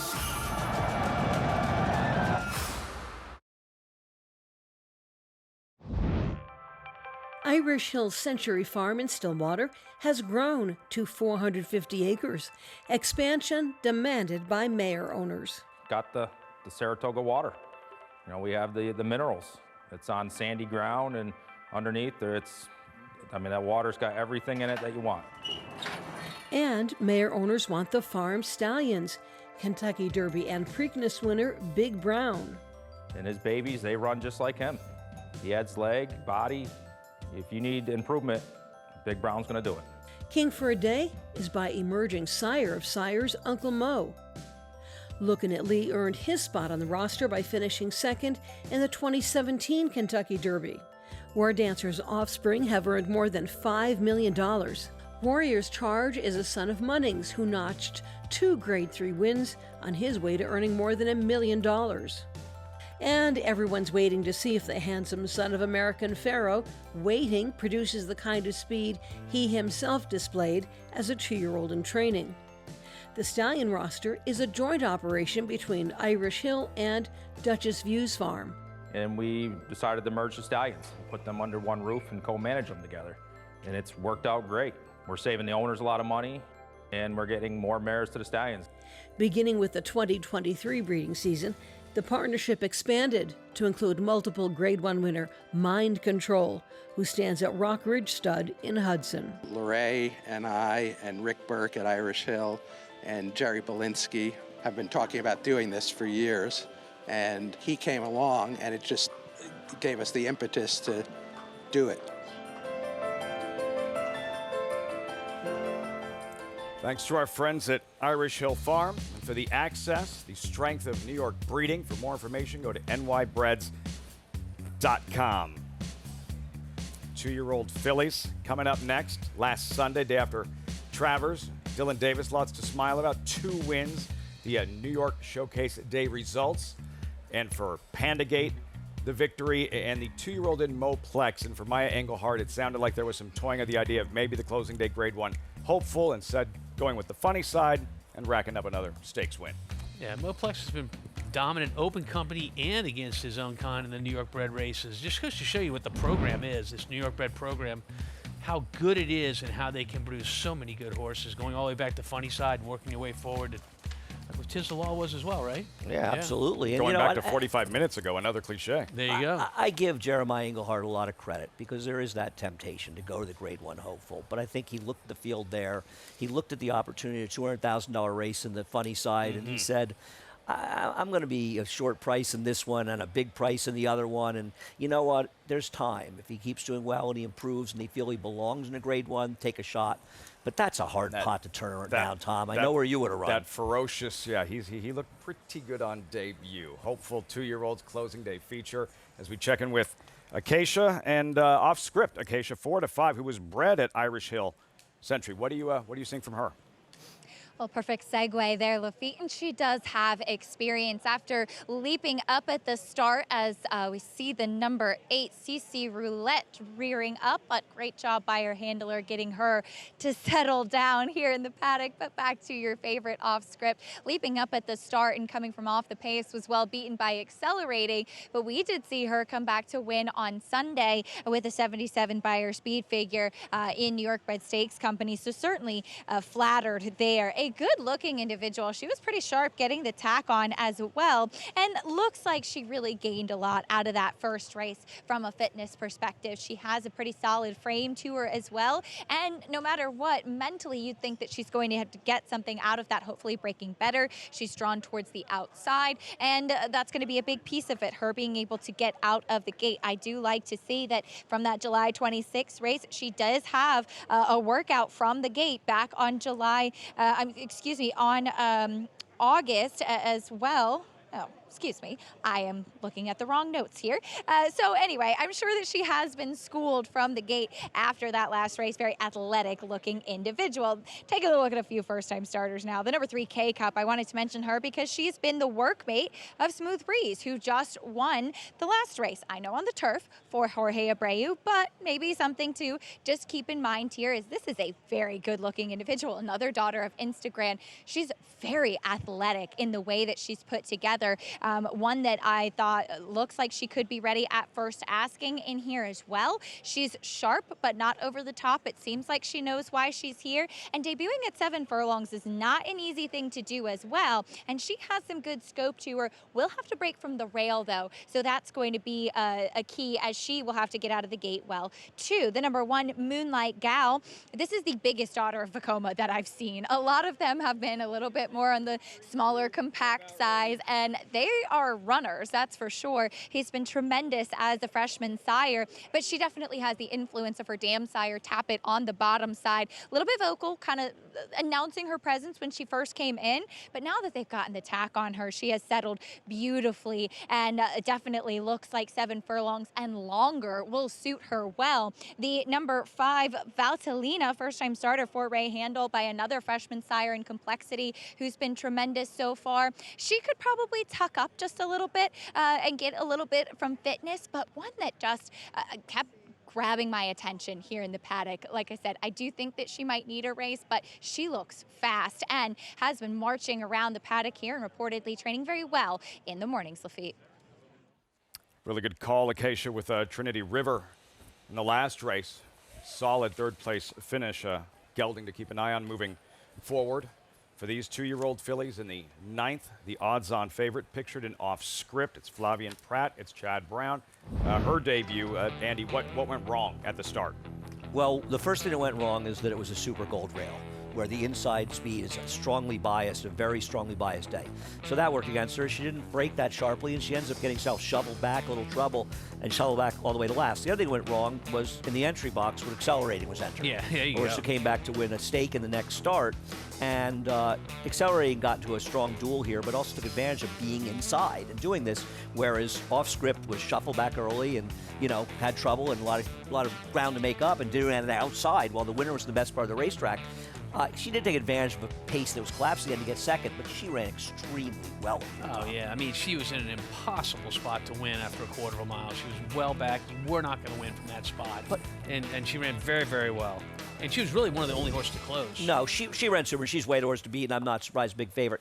I don't think there should be as big a gap between her odds and the 7 early on. Because early on is a horse that, you know, broke a length and a half slowly, had a huge gallop out in closing, now gets 7 furlongs, going 6 to 7. But also, I think really interestingly, this horse is a private purchase out of her last race. And shipped over to Safi Joseph, who's having an electrifying meet up here. You're not and lying. He's not even kind of meet that gentleman's having up there, Chad Brown, but considering the number of stars he's having a heck of a meet. And I think that he's an interesting alternative to it to give the 10 a run for her money.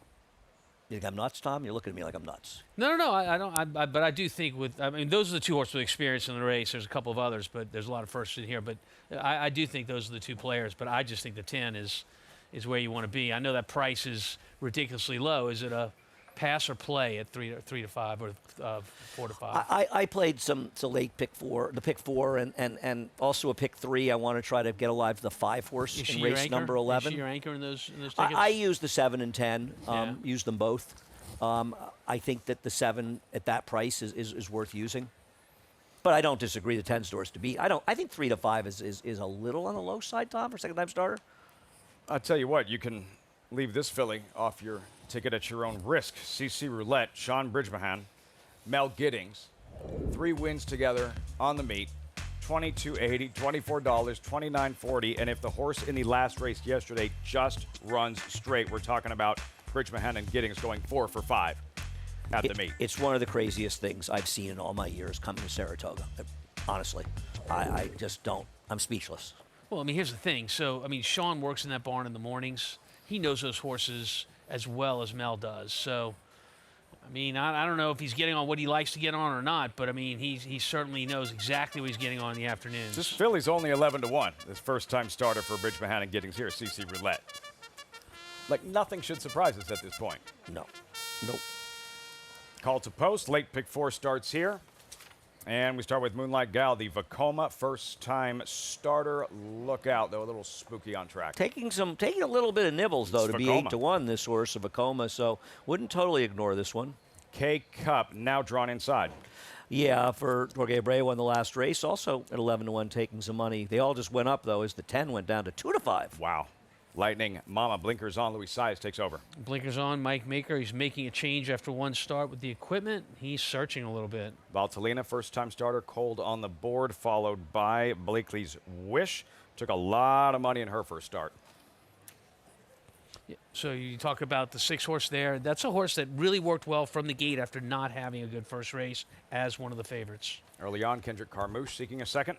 Private purchase out of the first race, which is Savvy Joseph. To me, a very interesting alternative. Whoa. My top choice. What's going on there, Tom, with well, maybe CC Sean Roulette? doesn't know him quite as well as he thought he did.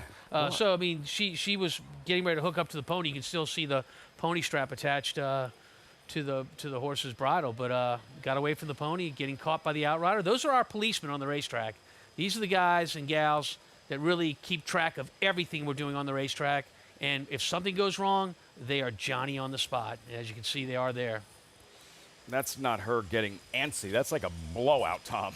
Yeah, I mean, look, when you see behavior like that on the racetrack, you want to see that horse settle down, and that's what we have, on-site reporters on the track for. And if they don't settle down, they usually carry that behavior over to the gate. That is not a good sign. First day on the job for CC Roulette, then Olivia's Wish.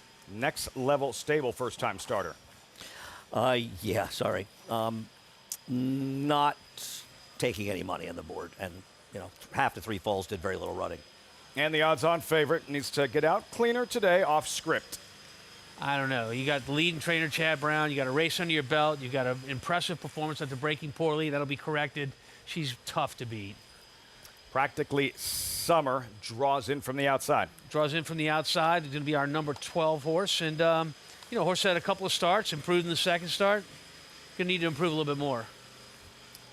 2-year-old fillies, New York bred, 7/8 of a mile. Late pick 4, Moonlight Gal, and by Vacoma. What a good racehorse he was. That distinct action, Tom, that paddling that you would see, but it didn't slow him down in the least. A multiple Grade 1 winner, including this tally in the 2020 Met Mile. And what a good sire he is in his first year. I mean, he's just one after another. And we just watched Moonlight Gal warming up a little bit before we went to that video. That's a big, good-looking stride on the one horse, Andy. Yeah, the Vacoma and Complexity have been unbelievable. The big names as far as the freshman sires in their production and doing really well. And Vacoma was a good horse. He's thought of more the spring type because he won the Carter, the Grade 1 Carter, the Grade 1 Met Mile, but he also won the Bluegrass as well. A versatile horse with a bit of a funny way of going. Right? He had that funny wide, style. Wide paddling. And that's a result of what, Tom? It's confirmation. If that paddling is usually a broad-chested horse whose legs are a little further apart than one that's not as broad-chested, and they'll tend to have that look of coming around when they go. It's a big gathering and powerful look. 1 to 4, you got firsters, you got the 7 and a change. The 10 is the worst to beat, but this is a little bit overboard. Flavian Pratt, Chad Brown with the 4 wins yesterday. 2 to 5 off script. We check in with Richie now, trackside. Yeah, guys, I mean, we got a big field here going 7 furlongs, which is a tough debut distance for the ones that haven't run. And we'll start with the one horse, Moonlight Gal, by Vacoma. You guys were talking about him. He's winning with 29% with his first-time starters, 28% overall. Really nice-looking filly. I do think, though, she has the look of one that will be a bit better for a race, but she does look pretty shifty, light on her feet. And she does have a good gate work 3 back. And I like when they have that good, strong gate work and then a couple of works off of the pole where they gallop into their work.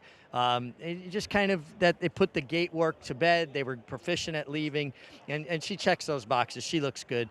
The 3-horse K-Cup out of the first-time starters, she's the one that I'm going to pick to win. I know it's a tough distance, and she's got a tough post. But, boy, she is so well turned out. Jorge Abreu's having a great day. And they reach out for Irad Ortiz Jr. And I think sometimes it's a little bit of a tell when they reach out for a top rider with a first-time starter. They like them. Irad always has options. He's not going to chase any empty wagons. His agent, Steve Russian, does a great job. The 7-horse early on, this horse is a half to Firenze Fire, a half to Andiamo Firenze. So there's a big pedigree here. Showed brief speed on debut. I'm sorry, I'm talking about the 6-horse here, guys. I got my numbers mixed up. This horse took a lot of money on debut, adds blinkers. She looks more like a colt than a filly. You want to talk about a big strapping individual here. I think Blakely's Wish, the 6, got my notes mixed up there.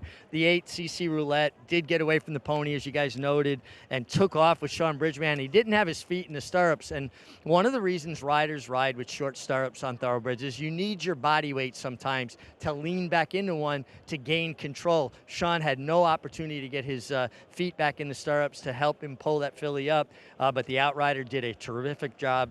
And then you've got the 10 off script, who, listen, makes a lot of sense, ran well on debut, has the experience from a top barn, and should just have more edge from a fitness standpoint and a good outside draw. I just think 2 to 5 on any maiden is just way too short. I'm going to the 3 from the Jorge Abreu barn, and that is K-Cup. Abreu looking for a 3rd win this afternoon. Live look, Chad Brown about to capture yet another training title here at Saratoga. Has the favorite off script. As you saw, Richie front side now. He'll be in the field reporting. Our thanks to Acacia reporting all afternoon. Maggie, very understandably, with her husband Tom and family, processing what took place earlier today, the fall of Big Torpedo, the loss of Big Torpedo. They are members of the family at a very difficult time. Maggie and Tom, our thoughts are with you and with everyone associated with Big Torpedo, that incident taking place earlier this afternoon as these 2-year-old fillies make their way back towards the starting gate. And 2-5 off script, heavy favorite.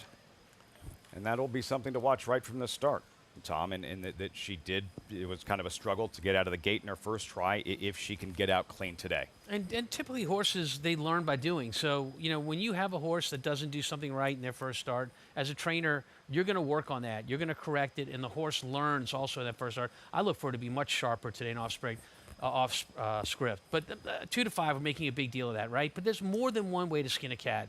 So, look, $5 to win gets you $7. That's no fun. But you can use off script, the 10 horse, in a lot of different fashions. I like the 1 horse who's not going to be breaking from the 1 hole based on post position draw. And I think the 1 with the 10 is a tasty kind of play for an exacta. I like the 7. I bet it'll win early on and made a big exacta with the 10. Keep in mind, the 10 was 9-5 in her debut. So it's not as though, you know, she wasn't some 20-1 shot in her debut and it's going out for top bar. And I obviously agree, Tom. I mean, most of these horses, especially ones that get bet, that don't break well in their first starts, they almost always seem to break much better in their second start. So I think you're right. I think you'll see her be a lot more forward today. And she's probably going to win this race. But like you, I think 2-5 is a little bit on the short side. And I'm not saying she should be 8-5. She probably should be 4-5, maybe 340 or something here. I'm not saying she's a gigantic underlay. We've seen worse. Let's put it this way: we didn't expect her to be 2-5. I didn't. Big field, you would say a big field, first-time starters, 7 interesting. But the Chad Brown factor, I think, is in play here, and they're probably starting to bet a little bit on Flav too. And a couple of other factors.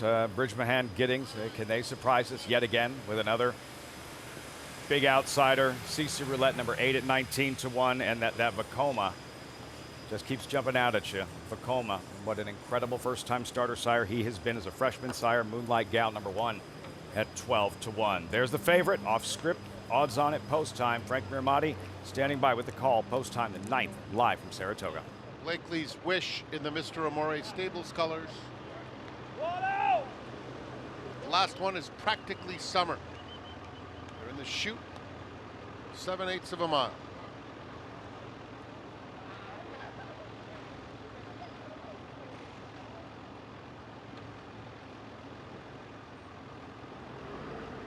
They're in the gate. And they're off. Practically Summer off script broke very nicely. They are joined by Blakely's Wish, and K Cup is coming through along the inside. So it will be Blakely's Wish and K Cup 1-2 off script, joined on the inside by Lightning Mama. Those white blinkers surging through now to battle for and take the lead. Then it's Valtellina. Practically Summer is suddenly in mid-pack. A hard-to-handle Moonlight Gal is right on horse's heels, has to step on the brakes, 3/4 back to early on. The 2 trailers are Olivia's Wish and CC Roulette. 23 seconds flat. Lightning Mama into the far turn.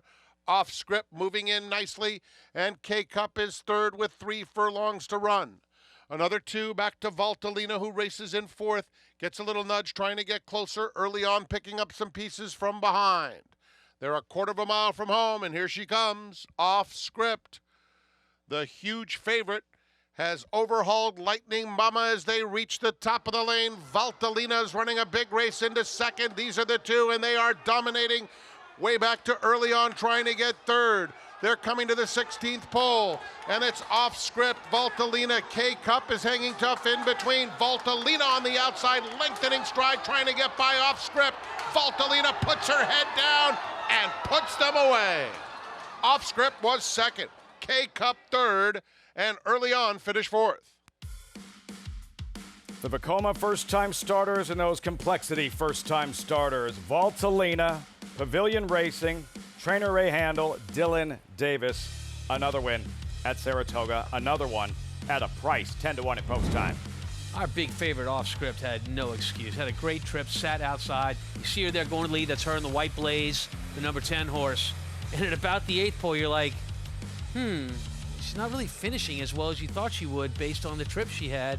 And for the 5-horse Valtellina, who sits to her outside, that's her in the shadow roll with the yellow helmet, just a big finish. And again, this is a 7/8 of a mile. It's a very tough debut distance for young horses. Valtellina has a future. Right, and anybody says, well, you know, they were moving a little bit up front, and she got tired close to pace. Oh, come on. You know, the winner was right behind her. And like you say, having the experience going 7 furlongs and a big advantage to the 10. A very disappointing effort from the 10, who did not get better with more distance. If anything, she's one who wants to go shorter. This is a very good performance by the winner, getting it done for Ray. Right, you hope, right. Yeah, right. This is a bad loss for her. Yeah. I mean, I'm not, you know, to be fair, she's supposed to win this race. And Valtellina stalked her and beat her. And it's not as though they all finished so far ahead of the field, because K-Cup also, the number 3. She was right behind them, so she was relatively close. My versus 7 had her chance. She just didn't finish at all. You know, we go back to what the start here. I mean, for our favorite, who did not break well first time out, she's got a horse helping her out, the 12 horse that drew in. Breaks sharp, breaks correctly, sits in the perfect spot. Lafitte mentioned it. A couple of sires are just young sires that have a lot of horses that are hitting the winner's circle in the 2-year-old ranks, which is as old as their babies are. In complexity, the sire of Valtellina is one of those sires. Trainer Ray Handel had her ready to rock and roll this afternoon. Valtellina, Dylan Davis, the beat goes on. Fist pump, Ray Handel. And Andy, I know you don't have a figure to work with. They just ran the race, and I will ask you that question when we come back from commercial. 5, 10, 3, 7. Big summer at Saratoga, Ray Handel. Big summer as well. Dylan Davis results when we come back. Plus the story of Wise Dan on the 10-year anniversary of his Bernard Baruch victory here at Saratoga. That's next.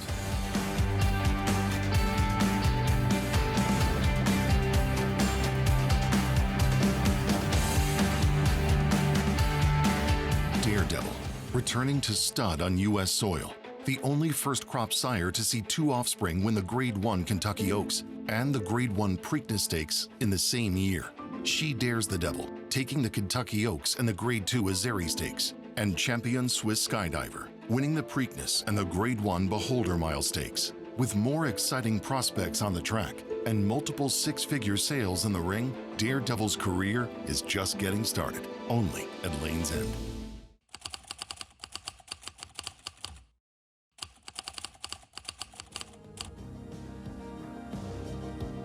Complexion. Phoebe in Wonderland. Galabrand asserts herself. Poppy Flowers putting in a late burst here. Poppy Flower with the momentum.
Welcome back, Saratoga Live. Brought to you in part by America's Best Racing. For the love of the race, visit americasbestracing.com. NYRA.net today. New York bred 2-year-old fillies. The favorite tried to dig in and hold off Valtellina, but to no avail. Valtellina, Dylan Davis, Ray Handel strikes in her debut, the first-time starter by complexity, at 10-1. Richie standing by live with ring trainer Ray Handel. Thanks, Afit. And Ray, this filly, Valtellina, she's got a lot of substance to her. In the paddock, she looks more like a colt than a filly. Yeah, she's built like a tank. You know, we had her pretty tight and ready to go, but she just carries good weight, good flesh. She's trains like a beast, so she ran like it today. Yeah, did you expect this kind of performance first time out? Yeah, I was telling some people that she's training like a rock star coming into it. You know, you never know how it's going to be when you put them out there, but she did everything right. She's always had a ton of class, you know, carried herself properly, and quick from the gate. And I put her in behind horses in workouts, and she just took the dirt, no problem, would pop out. Dylan breezed her a bunch in the morning, and he was like, she couldn't care less about it. So, yeah, I mean, I thought she was going to run really well today. Ray, you've had a tremendous meeting. Did you anticipate having this good a meet coming up here? Well, you know, you never know until the races start, but we had a lot of seconds and thirds leading into the meet here. I had a lot of young horses, such as this filly, you know, training well back at Belmont, and I was like, man, this could line up really well. But to, you know, come into this last weekend with 8 wins is just, you know, a great achievement, and we're not looking to slow down. We got a bunch of live bullets to fire, and we're going to keep on swinging. And I got to say, I think you've upped your wardrobe game. We're trying. You know, I got to keep it interesting. Guys, we won't call it Miami Vice. We're going to call it Saratoga Vice. Ray Handel. Everybody looks that much better in a winner's circle, especially at Saratoga. Sarah Vice looking for anybody in this set, Tom? I was with Ray. We were both looking at a horse to claim an earlier race. I glanced over his outfit. That is a Fruit of the Loom V-neck T-shirt he has underneath that jacket. Say what you want. That's what he's wearing. He's pulling it off. He is pulling it off. He's pulling it off. Valtellina, Ray Handel, Dylan Davis. How do you know? I know we don't have a figure just yet. And there's the field for the upcoming 10th race. So a couple of things. A, who do you like in the 10th? But how do you know whether that was Valtellina stepping up and running that well, or off script not improving as much as you thought she may have? Well, I think it's two separate conversations. For a 2-year-old to debut at 7 furlongs and earn a figure in the mid-60s to 70s, pretty good. Hard distance to win at, tough to do. So I would say it's a solid effort. And I haven't seen the fig. Maybe it's much higher. But I think it's a disappointing effort for the 10 because I don't think she really improved her figure from her first start. And she had trouble in her first start, right? Yeah. She didn't break. She shuffled back. She's wide against a very good rail. She's supposed to almost run 15 points higher, run in the high 70s. And I'd be surprised. Now, maybe the figure comes back high. Maybe she didn't improve, Tom. Without seeing, it's hard to know. But, boy, to me, it feels like she did not. It feels to me like she actually, in a way, took a step back, even in running a little faster. I think our favorite off-script I mean, that's got to be a very disappointing race in the trainer and the connection's eyes. It would be in our barn for sure. You know, you have that first learning experience race. You're expecting big things. You get the perfect trip. Turning for home, she looked like it was just a question of when they asked the horse, she was just going to continue on. But for the horse that won, Valtellina, I'd be very excited about a horse like that. You know, Shota can rate. Shota can catch a horse deep in the stretch. Getting fit to go 7/8 for a young horse is extremely hard on debut, and they did that today. So lots to look forward to. Do you find one of the hardest things to do, though, as a trainer, when you have a firster that wins and looks good, is to get them to keep improving off of it? So that also depends. I think a lot has to do with style. I mean, you know, if you have a horse that kind of goes out there first time, goes to the front and runs a big front end race, you're left wondering still, you know, can this horse overcome adversity? Can, you know, horses alongside him, horses maybe in front of him, can it stretch? You know, you think about all those things, you know, how much further can the horse go? But when you get one that can come from off the pace and show a nice kick at the end, that's a good feeling. Keep an eye on those fillies moving forward. I'll get your selection for the upcoming 10th race in just a moment as we look forward to the stakes races this week. And in the Bernard Baruch on Sunday, hard to believe it has been a decade for the Bernard Baruch since we watched Wise Dan win this particular stakes race. Incredibly popular. Wise Dan, he seemed to do everything twice. A 2-time 4-star Dave winner, a 2-time Breeders' Cup Mile winner, a 2-time Horse of the Year. Wise Dan, who meant everything to his trainer, Charlie Lopresti.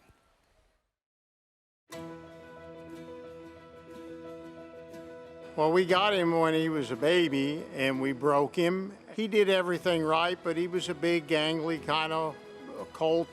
He really started to show some promise, and he acted like he could be a really nice kind of horse.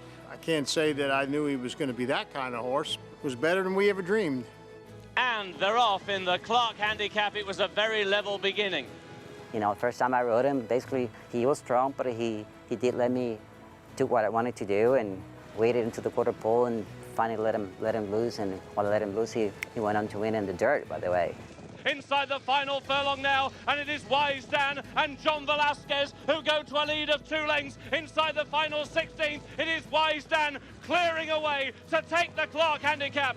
When he was on the muscle, I wouldn't do very much with him, you know, so it just give and take with him and see how his personality was on that day, and that's how I got along with him. You know, Johnny used to he used to tell me, he said he knows how to win, and that was the big thing about Wise Dan.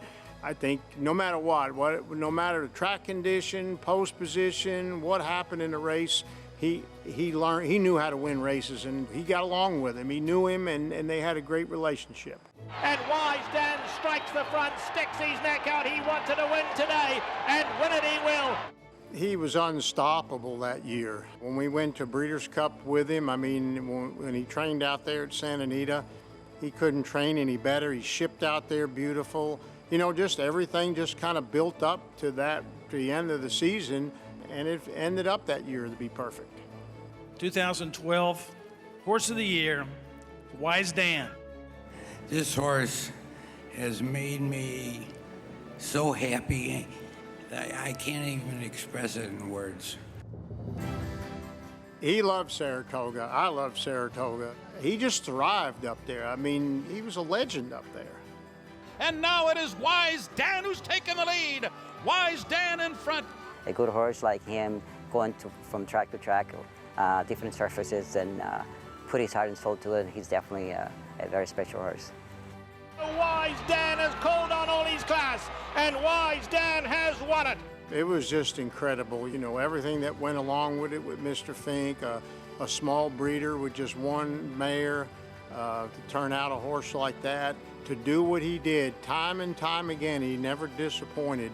It was just a dream come true to have that second year to turn out the way it did. And they're off. Wise Dan breaks last. Wise Dan far outside. Wise Dan coming after Syad and Grand Arch. Wise Dan gets his head in front. He had a little bump. It was some swelling on his tendon, and we scanned it, and there were some minor tears there. I just couldn't run him like that. I mean, it was a tough decision to make. It was the right decision to make. We decided to bring him home because this is where he was raised, this is where he was broken, this is home for him. I have visited him on the farm, and basically they do have it in the backyard. I mean, they have a big pen in there. You know, him and his brother live together, but they don't come that often. You know, it's definitely one of the lifetime, at least for me. You know, even right in this many years, I don't think I'll see another one. I guess I get lucky to get something like that, but definitely a special horse. That horse brought a lot of joy to a lot of people, and I met a lot of nice people. And I'm a small trainer, didn't have many horses, so to have a horse like that was, you know, it was just a gift from above that horse was put in my hands, and that it turned out the way it turned out.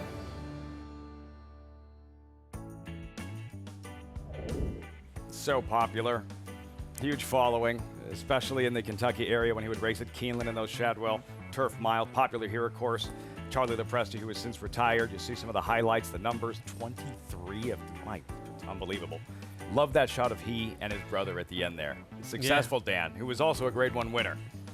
And, you know, Charlie calls himself a small trainer, but the hardest thing for a trainer to do is to navigate a journey with a really good horse. And Charlie did that so well. I mean, he made that horse famous. He made him a fan favorite, and you know, even for Charlie, he became famous, affectionately known as CeeLo, Charlie LaPresti. and he it was a horse that had ample time to build that fan base as often as he ran, as many chances as we got to see him race at the highest level. I was always sorry he didn't run in the dirt, because he could run in the dirt, and they talked sometimes about running him on the dirt in the Whitney. And I think there's a good chance he might have won in the dirt. Listen, obviously things went well, and they ran him, and he had a big fan base, you said, but he was a really exceptional racehorse. Successful Dan wasn't so bad either. Yeah, Grade 1 winner as well. Wise Dan, 10 years ago today, the Bernard Baruch winner. The Bernard Baruch on Sunday, one of several stakes races winding down this Saratoga season in upstate New York. Horses in the paddock for the 10th, $35,000 claimers. You're looking at the favorite, Improbable Journey, at 2-1, 19 minutes out. The 10th next from Saratoga.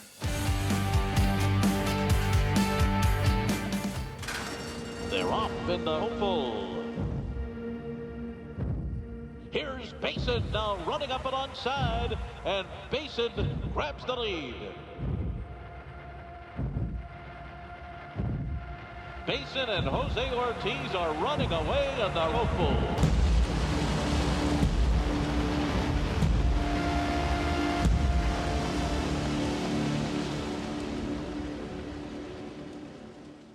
Horse racing? Check. Weekly promotions? Got 'em. Huge payouts? You bet. With NYRA Bets. Download the app today and bet on any track, anywhere, anytime with live HD horse races, betting tips and tutorials, expert picks, and more. You bet with NYRA Bets. Join now for a new member bonus at NYRABets.com.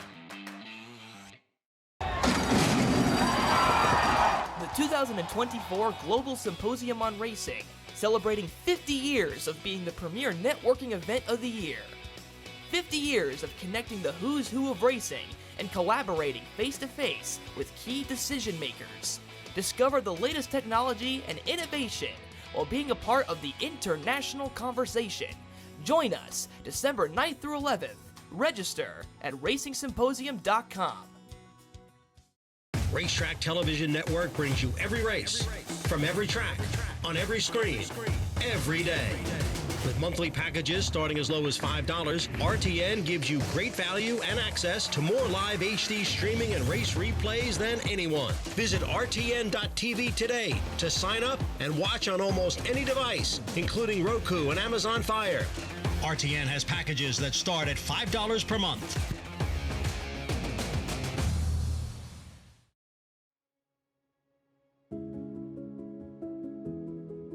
When I go to the barn in the morning and train horses that I'm excited about running, that's what drives me. Winning races, whether it be a claiming race or a stakes race or a grade 1 at Saratoga, it's so much more fun than losing. Okay guys, Jose, I'm ready for the first one. Go ahead, we're going from the half out 5/8.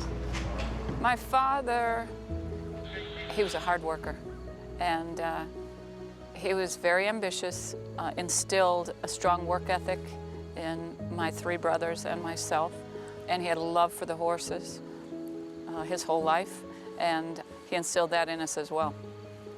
It's double booked in front. My first good horse was a horse named Double Booked, a grass horse, when I started training at Monmouth Park, and a filly of my father's named Ready Jack Go. But I would say that City Zip was a very good 2-year-old. I brought him here. He won all 3 2-year-old stakes here. It's City Zip in front at the 16th. City Zip by 3. He would be the horse that really helped move me along the path that I am on now. He's gonna win at Belmont. I like to claim a lot of young horses with lightly raised horses that I think have both potential on their pedigree side and, of course, conformation.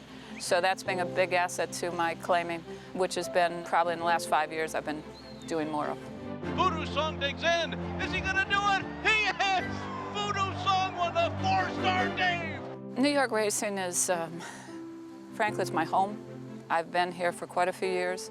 I have gone from a young trainer that was struggling to climb the ladder to being a mainstay in New York. And I think by not diluting my business at different venues, I think it's been helpful for me to be successful right here in New York. I'm all about New York racing. My father always said, well, he didn't want to die in the harness. And I think about that sometimes, but I don't know what my day would be like if I didn't have horses to train or to be around or to be excited about. Linda Rice. I'd like them to say she was one hell of a horse trainer, and she earned it. And she is one hell of a horse trainer. She has earned it. Linda Rice, a 2-time Saratoga champion trainer, the only female trainer to have captured a title up here at Saratoga. And Campaign City Zip. We're talking about the Queens MG looking for the sweep of the big three for 2-year-old fillies. City Zip, Andy, the last to sweep the Sanford, Saratoga Special, and Hopeful. Yeah, and of course he was in a dead heat with Yanagushka, actually, in the Hopeful, the Wayne Lucas horse. But City Zip, he did have a lot to do with helping put Linda on the map, as they say. And as good as he was in the racetrack, and he was good, he was a tremendous stallion as well. It's a giant field for the Hopeful we're watching right there. How much more common was it to see the same 2-year-olds competing in all three of the marquee stakes races up here every summer? Much more common. I mean, DeHare did it in '94. Came back and lost to Holy Bull in the Futurity before winning the Champagne. And I remember other horses. I feel like Summer Squall might have done it. I'm not sure if he won all three, but he might have. Preakness winner. Yeah, a lot of horses back then did it. But you know, you look at horses, Tom. Back in those days, they ran. They did. Not like now. DeHare was awesome. Things didn't work out in the Breeders' Cup, and he still wound up a champion in the end. But he was something. Yeah. He unfortunately got hurt early in his 3-year-old year. I think he won the Fountain of Youth when Holy Bull flipped his palate. And it was a wicked pace in that race, but I think he got hurt after that and never ran again. Chris McCarron rode him. Yeah. So many great 2-year-olds we've seen over the years. Big part of the tradition here at Saratoga, and the marquee event still ahead with the Spinaway tomorrow, 2-year-old fillies, and the Hopeful, as always, closing day. Over to Richie right behind us with this race 10 paddock report. Richie. Yeah, thanks, Lafitte. We're going to start with the horse making a first start in the Joe Sharp barn, claimed away from Dave Donkin. That's number 5, Warrior Richard. This is a horse that I have been very familiar with since the springtime at Aqueduct. And I just think his coat is resplendent. This is the best I've ever seen this horse's coat.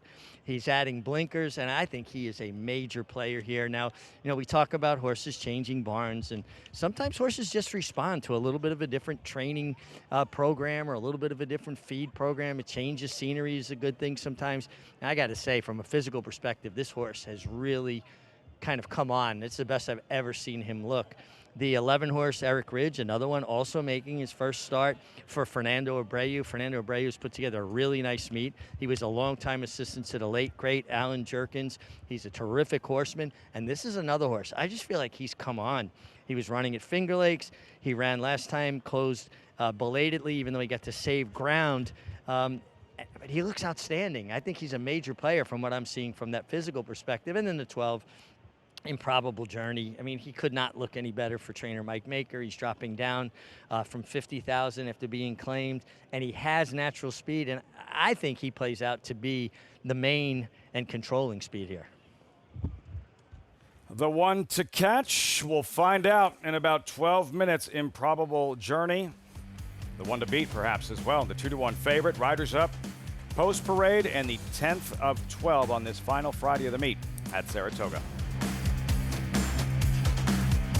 Curlin's Grade 1 son, Solomini, New York's leading sire of 2-year-olds in 2023 and sire of Grade 2 winner Winstock. Winstock's just the leader from Stronghold and Coach Prime and Winstock. New York Stakes winner My Shady Lady. My Shady Lady gets the victory. 2024 Stakes winners Solo Shot. Solo Shot and also Geopolitics in a tight photo. And Doc Sullivan. Doc Sullivan dominates the Mike Lee. Solomini, standing at McMahon of Saratoga Thoroughbreds. The biggest day of the year at Presque Isle Downs is even better.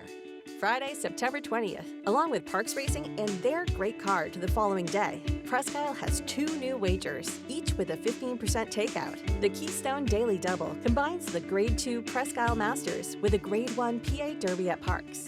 The Pennsylvania Pick 4 has a mile in the Masters at Presque Isle, plus the PA Derby and the Grade 1 Cotillion from Parks. Friday, September 20th, first post at 4 p.m.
Welcome back. Saratoga Live. Sunday, the giveaways this season have been spectacular, from the tumbler to the trucker hat, baseball jersey, and this will be the most popular, the windbreaker on Sunday, just as the temperature's about to drop, season about to turn. Line's going to be longer than it was for Andy in the dunk tank. I've been up close and personal to one of those, and they're nice. They really are nice. Paul wore one the whole show yesterday. Yeah, did you see all those people rushing to get in the gate when Andy was in the dunk tank? Or was that just like to get in? Travers Morning. I couldn't, Yeah. was the picnic area or Andy? I couldn't remember what they were rushing to get to, but I have a pretty good feeling it was going to dunk Andy. It was almost as big as the rush to the windows. Bet against your horses, Tom. Touche. Good meet, I might add. You had a great start. You really did. Wow. I was referring to You started this. the entire meet. You started this. I was behaving myself. On Sunday, Sort of. the windbreaker, the giveaway. Last couple of days of racing here at Saratoga, winding down the season. Still have 3 races left here. And another 38 the next 3 days, and some really good ones. A lot of 2-year-olds coming out. Man, it's going to be a great weekend. Loaded. 2-year-olds, 3 grade 1s left. This is not one of them. A $35,000 claimer here. Non-winners 3 lifetime. Post-parade, there's with Tasha and Flavian Pratt. Yeah. Yeah, so we're going to start with Tasha, the 2 horse, a speed horse in this race, and there is some speed here. Emirates Road, back to the main track. Back to me again, Emirates Road. Horse that's making a bit of a drop here and has an interesting form. And Warrior Richard at 9-1, Dylan Davis. I mean, I guess the only way you take this if you are hoping for an improvement off the claim for Joe Sharp. Richie liked how he looked. Then Cool Operator has 1, 2, or 3. But when he won 2 back, he took advantage of a very strong bias. He's actually one of the horses forwardly placed, not Watasha. Harvard. Kendrick Carmouche looking for a second. Kendrick Carmouche looking for a second, claimed 3 back and is dropping back into that level. And that's money, 10-1, Luis Saez. I don't know. He's supposed to be forwardly placed, but off his poor performance last time, I wonder what he's got left in the tank. Principe Doro, 3rd start at the meet. Making a drop, but with reason. Has not been running that well. Should I bet $10 on him just because I've lost about 200 on him in his last 2 starts? Eric Ridge, 26-1 towards the outside, draws in. Yeah, both A's got in this race. I'll say the one positive for him is he's off the claim for Fernando Abreu, who's having a terrific meet. Yeah, he is. Quick gelding, Improbable Journey draws in. Arad Ortiz aboard. Draws in and is our favorite. You've got to question whether the horse wants to go this far, don't you? I agree. He's never gone beyond 6, Tom. And, you know, Flying P is now 3 behind Clarvett Stables with some shots going forward. This is a big one. If they don't get this one, it's going to be much, much harder to tie or overcome and get the title. Key to the chase for an owner title, Saratoga. Improbable Journey, yeah, it's been sprints. His latest, mid-June, Churchill Downs in a $50,000 claimer. Tom, an Improbable Journey. He ranges up. He's right there and just can't find the knockout punch. Well, Lafitte, I think you said it right. I mean, this is a 6/8 of a mile race. We're going to go another 1/4 of a mile. Improbable Journey is a great trip. Ranges up on the outside. He can't close the deal at 6/8 of a mile. You know, going an extra 1/4 of a mile, I mean, almost the equivalent of a couple of football fields, that's difficult to do. But he is running faster figures than these no doubt figures that he runs. And I picked him because I'm scared of every single horse that Flying P has run at the meet. These are horses that have consistently outrun their PPs for the most part. And their horses are running very, very well. And he's got a lot of horses the next 3 days. One of them is a private purchase on Monday, doing whatever he can to have a chance to get the title. If he goes down, he's going down swinging. No, he's going down swinging. But I agree. I mean, I picked this horse, and in retrospect, the more I look at it, maybe I made a mistake and should have picked the 4 Emirates Road on top for Brad Cox. You know, getting to the dirt, he was claimed 2 back. And you look at him, you look at Harvard, who was claimed 2 back, has only been on the turf for Rob Atras. And maybe these horses will do well getting back to the dirt. Yeah, we just saw Eric Ridge go by the 11 horse. That horse was claimed in his last start. No workouts since that claim. Look, trainers, they want to test these horses out once they claim them. They want to see if their methods are working. You see a trainer claim a horse and don't give him any workouts since the claim, I think that's a negative. This is an odd horse, right, in that regard, Tom, because you look, he's only showing 2 workouts. One was May 28th, was his home base in Finger Lakes, and then he didn't work again for another 36 days on July 3rd, and then he runs on August 11th, runs 4th, and he hasn't worked since then. This horse does not work, right? He must gallop a lot, but he doesn't seem to be a horse that works. I like this horse a little bit. The 5 horse, Warrior Richard. Blinkers on here. This horse runs pretty good figures himself. Flavian Pratt off. That's money. He had speed, Tom. So much speed that he got away from Flavia. I'm guessing he's a fairly likely scratch. And he's loose. There's the 2. I love Watasha. Hopefully I they told you catch he was him, obviously. But, these shots of Saratoga on the streets in Saratoga, right, where you see, like, when they're loading for the 7 furlong races where the cars go right by Nelson Avenue and those kind of shots. Such the beauty of Saratoga. Oakland's similar than that, but Saratoga, man, they're right next to the racing surface. Incredible here, the fan support, summer in and summer out. Richie, what can you tell us about Watasha? We saw Flavien Prat and a loose Watasha. Yeah, well, Watasha is officially scratched now. He ran almost all the way to the quarter pole the right way of the racetrack. The outrider tried to pick him up, and he pulled a billy goat move, kind of put his toes in the ground, turned her back around. Now he's heading back the other way, so he has been yet to be apprehended. He's trying to look for a gap to go home. He knows where his barn is. They do have a homing instinct, and you could see him. He's just searching for a way out off the racetrack to go back to the barn. Hopefully they'll be able to apprehend him before he does something silly and injures himself. But he's having a pretty good time giving the outriders some fits here. They're setting up at different points of the track to try to apprehend him, get back to horses that are in the race. And the good news is, too, is Flavien Prat is fine. He walked off to the ambulance to get a ride home. And, being a rider is a tough job. You have an ambulance follow you around, and he's going to get a lift home, so that's the best case scenario. The 5 Warrior Richard will be my top selection. I just am taken with the way this horse looks. I like the way he's warmed up. I like that he's adding blinkers. And I just think he's a major player here at a good price at 9-1 at the moment. The 7 Cool Operator also possesses speed, but he's also turning back from a 1 1/8 race. And sometimes, even though, all right, it's a mile, but a true 2-turn 1 1/8 race might dull their speed just a touch. And, he looks great. Okay, good. They caught the 2 guys. Watasha is apprehended. Doesn't look any worse for the wear.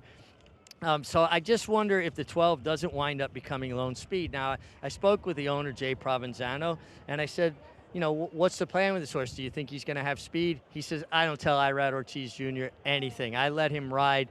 Why are you going to tell a guy that's as successful as him? And honestly, that's the best thing. A rider knows the horse's idiosyncrasies, their habits. Let them do their job. You don't want Tom Brady thinking about Bill Belichick at the line of scrimmage. You want him to be able to read the defense and react accordingly. He looks great. He's got a tough outside post, and he's got an aggressive warm-up with Irad. So Improbable Journey, certainly a major player here, stretching out to a mile off of a steady diet of sprint races. Second choice now, 5-2, Improbable Journey. Emirates Road at 3-2. Wow, Irad Ortiz in the saddle, about to capture another Saratoga riding title. Circling back to number 7, who Richie touched on in Cool Operator. Ricardo Santana picks up the mount. Javier Castellano involved in a fall earlier. The update being that Castellano was awake. Just in case you're just joining us, this was reported earlier. Castellano awake, alert, and moving all extremities. Currently being treated at Albany Medical Center for an injury to his right wrist. Any further information we will pass along. So Ricardo Santana on Cool Operator, and the late scratch of Watasha. How does that does impact the race shape, no? Well, I think it does. I mean, you could say that horse isn't as fast as some of the speed horses if you want, but nonetheless, it does take some speed out of the race, Andy. Yeah, I'll just respectfully disagree, but we'll never really know. I mean, I do believe in pace figures, and this was not a horse that figured to be particularly close. Doesn't mean you couldn't have been right, but for me, I don't think it really does. I know what Richie's saying about the 7. It's hard to imagine the 7's not forward here with Ricardo, and I think that the wild card is the 9. That's money, because this horse does have the speed to be in front, but was dropped down significantly for Todd Pletcher last time and was absolutely brutal in that race. Now, still have the speed to be in front in here and being close to a quick pace going 7 furlongs, but you just wonder if that claim how reliable he really is. So I think the 7 is going to be in front over horses like the 8, the 9, and, Come on, you got to include the 12. Well, right, the 12 wasn't originally there. I'm sorry, the 12 could clear this field. Easily. And not telling Irad to do. I totally understand that. On the other hand, don't you want to at least have a conversation and say to Irad, what are you thinking? Because Irad certainly studies the form, and he's ready. Yeah, but I mean, that outside post, even with the scratches, you've got to think that Irad wants to establish some position and save some sort of ground. How would you compare, Andy, for the handicappers at home, the company that Improbable Journey just faced at Churchill Downs, a $50,000 claiming crew at Churchill versus the company he's keeping today. To tell you the truth, I didn't do a ton of work on this horse because he was buried on the all-swell. A little bit on the lazy side, I'll admit to that. But in general, he's probably facing better horses. Macron, who was second, 2 back. Two Eagles River. These are better horses than these. Running stakes and I races. think, Tom, you'll agree, and you've already basically said as much. I don't think we're worried about him necessarily being better than horses in this race. We're worried about him being better than these horses at a mile. Yeah, so I mean, this horse has started 24 times, and the furthest he's gone his entire career that I can find is 6 furlongs, 6/8 of a mile. And, you know, when the horses run that many times and you're going to test him out at a much further distance, I think that is a bit of a question mark for sure. Sire, sprint, majestic perfection. Right, exactly. For And sure. let's say something else. He hasn't won a race in quite a while. This horse was 0 for 2023 and is 0 for 2024. And I think people like me, and I picked him, and the more I'm looking at him, the more I'm thinking maybe I shouldn't have. But we're scared of barns that are horses are really, really running well. And, you know, it's one of those things you deal with all the time. You know, is this horse going to run better than I would expect in here? If this race were at 6 furlongs, 6.5 furlongs, we'd be very confident that he would win this race. But at a mile, especially breaking the outside post, where even if he's able to clear, he's not doing it without using some of his speed, right? He needs to beat me. I don't care. The more I think about it, the less I like him, Tom. Sort of. Second choice, 5-2. Flying Peace Stable, Jay Provenzano, a win earlier on the program. 3 back of Seth Klarman, leading owner this summer. 3 wins yesterday here at the Spa. Chad Brown had 4 monster afternoon. As we have reached post time, we had the late defection, the late scratch with Tasha. And for this mile event out of the Wilson Chute, Emirates Road with Manny Franco pictured 8-5, the favorite. That's money, the first to go in. Luis Saez, there goes Emirates Road, and we hand things over to Frank Mirmati with the load and call. Post time for the 10th, live from Saratoga. Thank you very much, Lafitte. Iric Ridge, the orange colors, coming behind the gate now.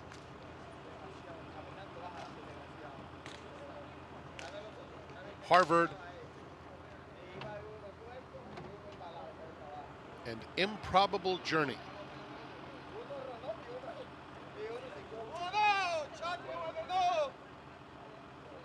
Clear-cut second choice at 2-1. Goes in. They're in the gate.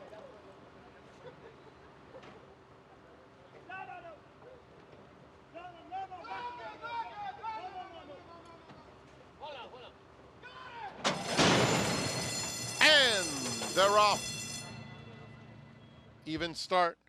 Cool Operator and Emirates Road are both prominent in the early going, joined by Harvard in the lime colors in between horses, and That's Money will now sit in third. Emirates Road, who broke well, settles at the rail in fourth. They are followed by Principe d'Oro, racing in between horses. Iric Ridge in the orange colors is on the outside, passed by Warrior Richard, and the trailer is Improbable Journey. The opening quarter in 24-2 for Cool Operator, prompted by Harvard in second. That's Money third. Emirates Road is on the inside, a joint fourth with Principe d'Oro racing fifth. Then comes Warrior Richard, 6 lengths off the lead. Iric Ridge between horses. Improbable Journey outside of that pair. They're covered by 7 lengths. Moving into the far turn, 48-3 for Cool Operator. Harvard on the attack throughout in second. Good trip for Emirates Road, who's angled off the rail to come after the top pair with his bid now. That's Money is in fourth. Principe d'Oro is dropping to the back of the field. They are followed by Warrior Richard, Iric Ridge. Improbable Journey is wide, and last there at the top of the stretch. Very wide bid for Emirates Road, but nonetheless, he is right after the leaders and right by them. A little erratic, but who cares? He's in front with a furlong left to go, and he's gone. Emirates Road turns it on, opens up 5. Warrior Richard is trying to get into second. He's currently behind Harvard. That'll be close, but this isn't. Emirates Road buries the competition. Tight photo for second, maybe Harvard, but it's close between him and Warrior Richard. Then it was Cool Operator. Buries the competition is right. Emirates Road, that third career victory. This one here, trainer Brad Cox, Manny Franco teaming up in the 10th at Saratoga. This horse has done so many different things, different surfaces, different distances. Hasn't seen the dirt since my birthday, November 17th, and really runs a good race, finishing very strongly on the outside. Yeah, you could see him moving on the turn. You realize this race was over with, though. As Frank said, he was looking like half bolting in the stretch, but as he said, it just did not matter. The 8 trying to hold second in here. That's Harvard with the 5, Warrior Richard. No, we don't know what he did because we didn't see it. We'll see. Hang on. Wins clear. The veering out, the bolting, Richie, a result of what? 4.857. I just think that Manny kind of asked him to accelerate coming off the corner of the turn, and he's a really big horse, and I just don't think he cornered well. Kind of wound up way further out than I know Manny would want to be, and then it just looked like he got lost to me. He hit the front. He's way out there with no company. They are herd animals, and he just got to wandering around, losing all focus. Manny, a very strong rider, kept him to a task, but every time he kind of let up on him a little bit, his reaction was to step to the right.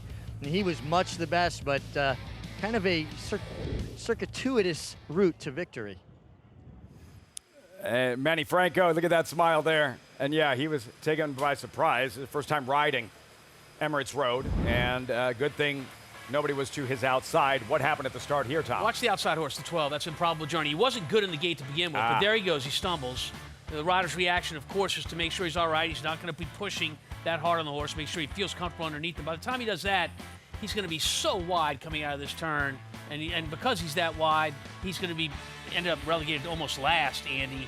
This horse had a tough trip for a horse that we question could even get this distance to begin with. Yeah, he wasn't all likelihood winning this race anyway, given how badly he ran. But once that happened, Irad knew he had no shot. And Irad's probably thinking, I got to pop the gate with this guy and find a way to clear and get the lead, or at least be in a good stalking spot. And that all blew up in the gate. And if we showed it before, we noted it during the thing. He was throwing his head around. They were a lot of trouble getting him to keep his head straight. They broke him, though, with it straight. They did a good job doing that. And then he was his own worst enemy. Manny Franco, Emirates Road delivers in this 10th race. Saratoga results when we come back. Plus, the Whitney winner is back. A first Whitney for Bill Mott, Junior Alvarado, Arthur's Ride. In the Jockey Club Gold Cup, looking for a second Grade 1 victory this summer at Saratoga. We'll preview. Deep in the heart of horse country, from these Kentucky hills has sprung a legacy rivaled by few. From the all-time greats of yesterday to the breed-shaping bloodlines of today, our roots hold strong with the promise of tomorrow. For over a century, our passion has guided us to where we stand and everything we stand for. Claiborne Farm, the tradition continues.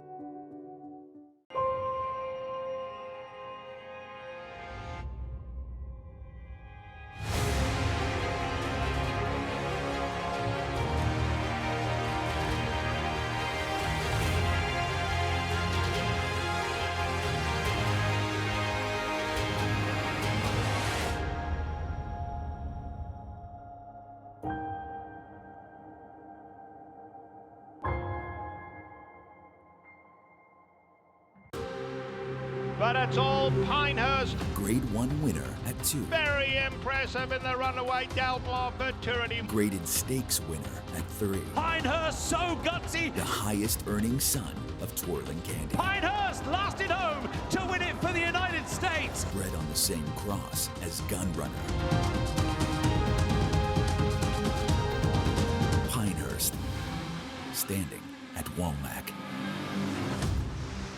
Why do the most successful owners, breeders, and horsemen select the Green Group as their tax advisor? We simply save them money. Over the past 40 years, founder Leonard Green has owned and bred some of the best racehorses in the history of the sport. His hands-on industry knowledge, combined with cutting-edge tax-saving strategies, has produced positive results for his clientele and has made the Green Group the top-rated accounting and tax firm in the business. For a confidential and complimentary consultation, contact us at 732-634-5100 or visit our website at www.greenco.com. The Green Group, proven strategies to save you taxes. Look at that bird's eye view. Saratoga Racecourse on this Friday afternoon. Coverage continuing on Saratoga Live, 10 down, 2 left. And how about Emirates Road? All right, Andy, so we didn't necessarily run straight, but still dominated. Richie is with his pilot, Manny Franco, in the winner's circle. Yeah, Manny, Emirates Road was always traveling well, and I saw about the 3/8 pole. You were to ease him to the clear, but he wanted to get out after that, didn't he? Yeah, a little bit. I think he lost a little bit of focus in the top of the stretch, so I have to keep his attention, and that's what I did. I hit him in right-handed and grabbed it again, and he went straight. But like you say, yeah, he was a little bit erratic, but I think he looked a little bit of focus on the race. You know, Manny, you're so physically strong, and it's one of your many gifts as a rider. But I could see when you change your hold, you put that bit back up in his mouth, you got his attention. Yeah, definitely. I mean, I'm the one up there, trying to, teach him. And when he do that, I just went to I went to grab him, and he responded pretty well after that. Manny, you really put together another good meeting. This is the 24th win of the meet for you. How much does it mean to win here in Saratoga when there's so many owners and trainers here? It means a lot, because if you don't win, you don't get the best opportunity here, especially here in Saratoga. Like you say, it's all the good riders around here right now, so we got to win to get those winners. Congratulations, great job. And guys, for people that think that they should do away with riding crops, this horse might have wound up in the grandstand without it. It's a tool and it's an aid. When used properly, that's the result. Just lucky nobody was to his outside. He was moving fast, moving fast side to side, and Manny doing everything he possibly could to keep it together. But in terms of talent, in terms of comparison to the rest, much the best this afternoon. Yeah, especially the 12 not getting the distance, having the trip, and not being competitive at all. Just better than these horses, and ran at least back to that last dirt race that was very good. I just love seeing Manny do well. He's a terrific rider, and he and his agent John Panagot, when he's not giving us information on pedigree stuff, he's doing a hell of a job as a jockey's agent as well. And he and Manny have been a great team together. He's doing well also with Florent Giroux. He can light it up on the basketball court, and Franco trying to go back-to-back. He's on Candy Girl here at 7-2. The 11th race, turf sprint, much more on that in a moment. But this weekend, Jockey Club Gold Cup, so much history and prestige. First inaugurated 1919. Who was fastest? Skip away. Mile and a quarter in 158.89. The most wins in the Gold Cup. Kelso, 5 straight victories from 1960 to 64. Most wins by an owner, Glen Riddle Farm, Bohemia Stable. Glen Riddle, who campaigned Man of War, who won in 1920. Most wins by a trainer, Sonny Jim Fitzsimmons, a 6-time Jockey Club Gold Cup winning trainer. This is next level. 11 victories in the Jockey Club Gold Cup by the master, Eddie Arcaro. And 3 of them have gone from the Gold Cup to the Breeders' Cup Classic. Winner's Circle Cigar back in 95. 16 Gold Cup winners have been crowned champion, including Curlin, a 2-time Horse of the Year. 7 Jockey Club Gold Cup winners have been named Horse of the Year. Forgo back in 74 among them. And look at this, 24 Jockey Club Gold Cup winners have been inducted into racing's Hall of Fame. Chuvy, the mare who defeated the boys, the Jockey Club Gold Cup by the numbers. And Kelso's 5 wins is 10 miles of Jockey Club Gold Cups. Pretty and good. I still think there may be no more incredible feat than when Forgo won the Woodward at 1.5 miles. A few weeks later, he won the Vosburg at 7 furlongs, and then a few weeks later, he won the 2-mile Jockey Club Gold Cup. 2 miles. It was the Vosburg plus another lap around the track. These older horses, thrilled they don't have to face the likes of Forgo, but they do have to deal with Arthur's Ride. Let's meet the field. We did a little barnstorming, and there he is. You know all about Tappet Trice coming off that win in the Monmouth Cup in New Jersey. He really put it together in the Monmouth Cup, running a big race, the big win, and maybe this horse that's going to get his act together as a 4-year-old after running well in a lot of big races at 3-year-old, including a Grade 1 win. We've been waiting. Maybe it's finally his time. Kuchar, who was no match for Tappet Trice in the Monmouth Cup. Yeah, this is a very, very tall order, but his connections want to take a shot at Prestigious Grade 1. Cannot knock them for that. 30-1 on the morning line. Louis Saez to ride. 4 trainer Rudy Rodriguez. Bright future out to defend his Jockey Club Gold Cup title. Yeah, and I don't want to be too hard on him for the Whitney with the wet track and such, because he's run so well in other races. The question I have, though, was even if he's able to run back to last year's Jockey Club Gold Cup win, will that necessarily make him good enough to win here? Disarm, who was 4th in the aforementioned Whitney. Yeah, listen, he, too, the wet track, didn't run that well. I know he was fourth, but we're still waiting to see if he can come back the promise he showed his second, the Travers last year. Pyrenees, Pimlico Special winner, runner-up in the Grade 1, Stephen Foster, Churchill. Talking to Cherie DeVaux a little bit earlier, and she feels the extra 16th of a mile could really work to his advantage, as he'd, of course, beaten Kingsbarns going a mile and 3/16 him's best before losing at a mile and 8th last out. Highland Falls, the Blame winner, 2 starts back at Churchill. A very smart friend of mine made an argument to me that he didn't think he got the best of rides and trips last time out, and has a very good chance to turn the tables on Tapit Trice. Lavian Pratt in the saddle, and then he is just striking.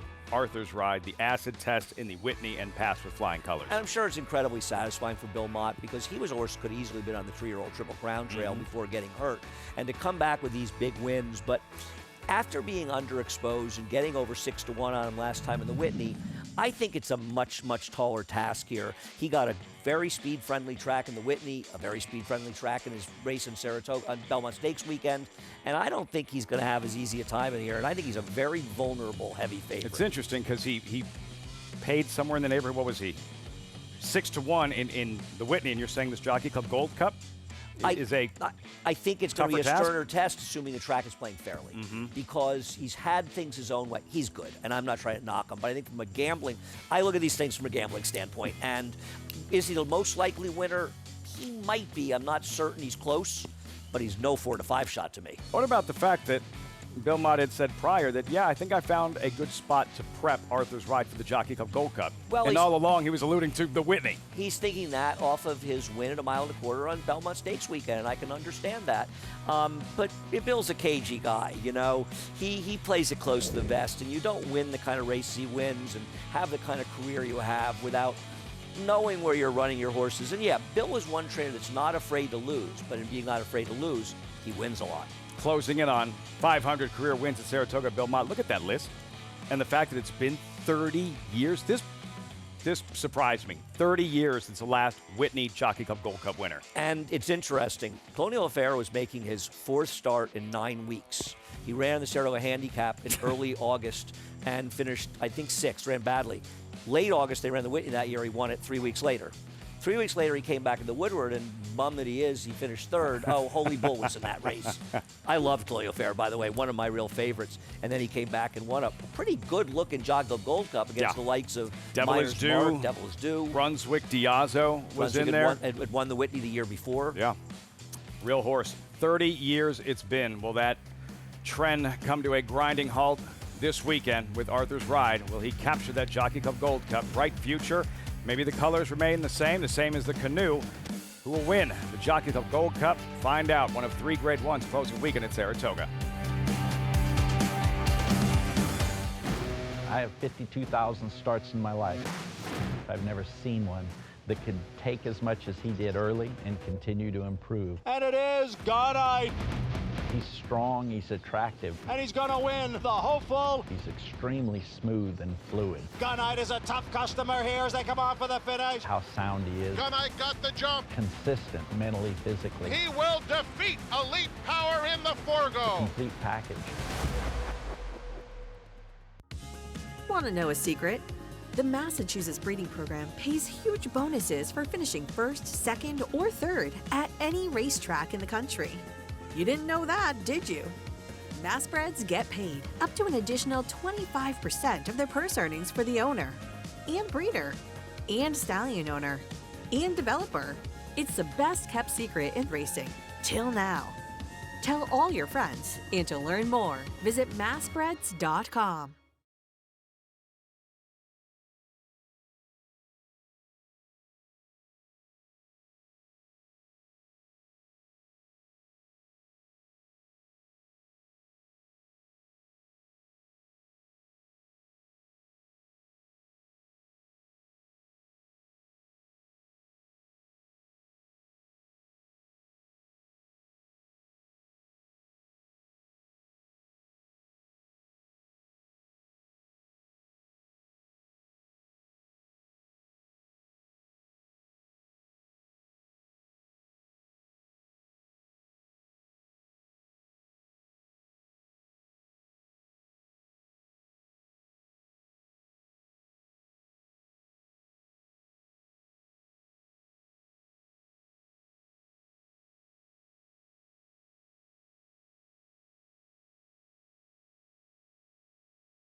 Condo Commando to catch as they come to the top of the stretch. By the Moon is chasing her. Angela Renee has dropped 7 lengths off the lead. Then farther back, it's Darling Sky, and it is Condo Commando splashing down the stretch here at the Spa, and she's all alone for the final furlong of the spin-away. And then it's By the Moon, and farther back, Angela Renee coming down to the finish. Condo Commando was splash-tastic. Going out in a blaze of glory. The final call for a while. Until he called the Belmont Stakes. And Belmont Stakes undercard last year. Legendary track announcer Tom Durkin. Splash-tastic indeed. Condo Commando in the 2014 Spinaway. There's only one Tom Durkin. There'll only ever be one Tom Durkin. And he made it hard for every announcer that came after him, frankly. I wouldn't have wanted to try to fill those shoes. He had moments, and many of them, of absolute brilliance. His ability to understand the game, to be able to see what was developing in a race and understand how it would affect both positively and negatively the major participants, and his ability to turn a phrase in doing so. When you think about knowing Victory Gallop was coming against Real Quiet in the Belmont, knowing when Rachel Alexander turned for home in the Woodward while she was in front, a dramatic stretch drive awaits. So much great. Birdstone, that call. Knowing that Birdstone with was Smarty coming. Jones, Yeah, incredible. Incredible. He knew how to watch her. Tom was a handicap. He understood the game. He was brilliant. So, I mean, it's simple, right? As a race caller, you're telling a story. But was there a better storyteller than Tom Durkin? He was so good. The best. Just amazing. And also, you know what else? He had fun. He knew the game was fun, do, re, mi, fa, sol, la, ti, do. Tom had Tom had fun up there. And this game, listen, we all take it very seriously, but it's supposed to be fun, too. Better and when you it's gotta have fun. I learned something insane today, courtesy of Sarah El Badwi. 3 races before Condo Commando's Splash-tastic Spinaway. Flightline's Dam broke her maiden. She won here in her second career start by just under 10 lengths. What was her name? Feathered. Oh yeah, for it's a Peachtree horse for Todd Pletcher. Well, like mother, like son. She was, That's how he would win. Was she Peachtree with those purple silks? I think she was. I'd ask Sarah. Well, I can look it up, but you're nowhere near as impressed as I thought you would be. I thought that was so cool. No, I didn't say it wasn't cool. I think it is cool. Richie, I thought that was pretty cool. I think it's really cool. I love all that kind of stuff. We can connect the dots with, sires and dams and grand dams. I mean, it's gotten to a point when I'm doing research for the show, Lafitte, I got to go back 3 generations to find horses that I rode that are related to horses that are running today. That's how long it's been since I had my last ride here in Saratoga 15 years ago. Let's talk horses. The one You Should Be Dancing could not look any better. I love that Flavien Prat sticks here. His third try on this filly. Inside draw, should get to save all the ground. Has to work out a trip, but you got to save ground in turf racing. It's critical to success. Now, she does have 2 wins, 9 seconds, but sometimes, being buried inside, you find a seam and horses hit the front before they have a chance to pull themselves up and wait on other horses. By War Dancers has been an incredible sire here in New York, stands just down the road, less than 2 miles from the race course, as a matter of fact. The 2-horse Hurricane Debbie. Look at this horse from a physical perspective. She looks more like a stud. She doesn't look like a mare or filly at all. She looks more like a colt that is fully developed, really incredibly strong hind end on her. She is thick all the way through. And I think that having a race under her belt's going to help, because she looks like the kind that would need a race to get to optimum fitness level. Well, she's had that race. She was claimed, and I think she is a major player here. The 6, Laconia, looks fantastic. Jose Delgado does terrific work. Horse looks really good and dropping in class, in company. And then 10-horse from the Dave Donkbarn Linerette. She's another one. Doesn't have a winning profile. 1 win, 6 seconds, 7/3. Gets Kendrick Carmouche, but she's competitive here. And she gets an outside post, which most of the time I'm not a fan of outside posts in turf racing, but I think she does her best running when she gets clear. She's 5-1. Kendrick Carmouche, David Donk teaming up. Riders up. Who did you wind up with here, Andy? I like the number 5 Candy Girl. You look back, and she ran a race breaking her maiden first time out at the distance of 5.5 furlongs. That was the 2-year-old. that's fast enough to compete here, so routine improvement gets her just much the best. And then she ran a crazy wicked pace race at Kentucky Downs where she kind of fell apart in there, but that's a super strong race if you look at horses coming out of it, and the pace fell apart. It's taken a while to get back on the turf, but her next 2 races were in the winter with no turf racing, and then she went to Presque Isle, sort of a prep for this one. I don't love it. They're dropping her for 35, but Brad Cox has a lot of horses. You know, what's he going to do with her? She's running to where she can win, and maybe a little lower than she belongs, but I think Candy Girl is going to be very hard to beat in this race. Candy Girl, and does have a turf sprint victory to her credit. It was her maiden score at Ellis Park here, Tom, where she was able to sit just off the leaders and punch it in late. Boy, she got a good trip here. I mean, she's going to get through. Great trip, saves a lot of ground to do it, and comes away a winner. It was that kind of race wins here. And that's just a 2-year-old race. She improves on that. And I understand why they're betting the 2. First of all, they're betting the 2 because IRAT's riding her. Then they're also betting her because she's coming off the claim for Safi Joseph. She's claimed away from Wesley Ward. Now, interestingly enough, I looked up stats. Horses claimed from Wesley Ward in turf sprints. I think intuitively you'd say, you've got to be a tough guy to claim from, right? 8 for 27, 30%, 14 hitting the board, and a 216 ROI. So doing it is good. Now, on the other hand, Safi Joseph off the claim with turf sprinters, he's just 2 for 16 with a 63% ROI. So he's not quite as proficient claiming horses on the turf as he is on dirt. Well, the guy that claimed that horse off of Wesley Ward is his former big owner, Ken Ramsey, so Right. he knows a lot about Wesley Ward. Post parade for this 11th of 12. You should be dancing. There she is, second in her last pair. She's a little camera shy with 9 seconds and just 2 wins, 29 starts, but she comes running at the end. Richie loved how this filly looked. Hurricane Debbie, the favorite. Yeah, favorite Safi Joseph trainers having a phenomenal meet here. You have to respect anything that he puts on the track. Outsider Shaman Princess, number 4. Long shots side by side. There's Call Me Penny would be a big surprise. Be a big surprise. I mean, she closed into a really strong pace last time. It made her race pretty attractive. Candy Girl, Manny Franco, Brad Cox looking to go back-to-back. Yeah, she's my top choice in this race. I like her chances quite a bit. 3-1 second choice. And then Laconia at 10-1. Louis Saez aboard. Big drop here, and, those kind of drops are the kind of things that help horses win. She's not impossible here. She's Right. an awfully big price. Again, Richie liked how she appeared as well. Turf debut for Camus. Yeah, this Flying P taking a shot with a long shot. The dam did win in the turf, and it's her first foal. I don't know if Greenpoint Crusader is going to give you any turf, though, the sire side. Answer the call out. Tipsy Runner in with Dylan Davis. Well, how can she win? She was claimed away from one of the greatest trainers in the history of the game. I see what you did there. Kendrick Carmouche looking for a second win here. Contender 5-1. Yeah, I mean, this horse coming back 7 days rest. Needs a lot of pace up front. There are things there that I don't like. Speaking of camera shy, I mean, she's 1 for 18 with 13 seconds and third. She gets there, but she has trouble sealing the deal. 1 for 18 overall. And to her inside will be Tipsy Runner. And okay, this was her last start when she was with Tom Amos. Yeah, this was one of the early wins that Andy was referring to. And I mean, she gets a great pace setup, a lot of speed in this race. It's pretty simple. When you get that much speed in a race and you have a trip where you can just angle to the outside and kind of cook it on home, which she does, that's her game. She wants to finish strongly, but to finish strongly, she needs rapid pace up front. She got it that day. Now, in fairness, though, the horse she beat, Boss Vidal, who was forward in there, more against the flow, as you're suggesting, and I agree.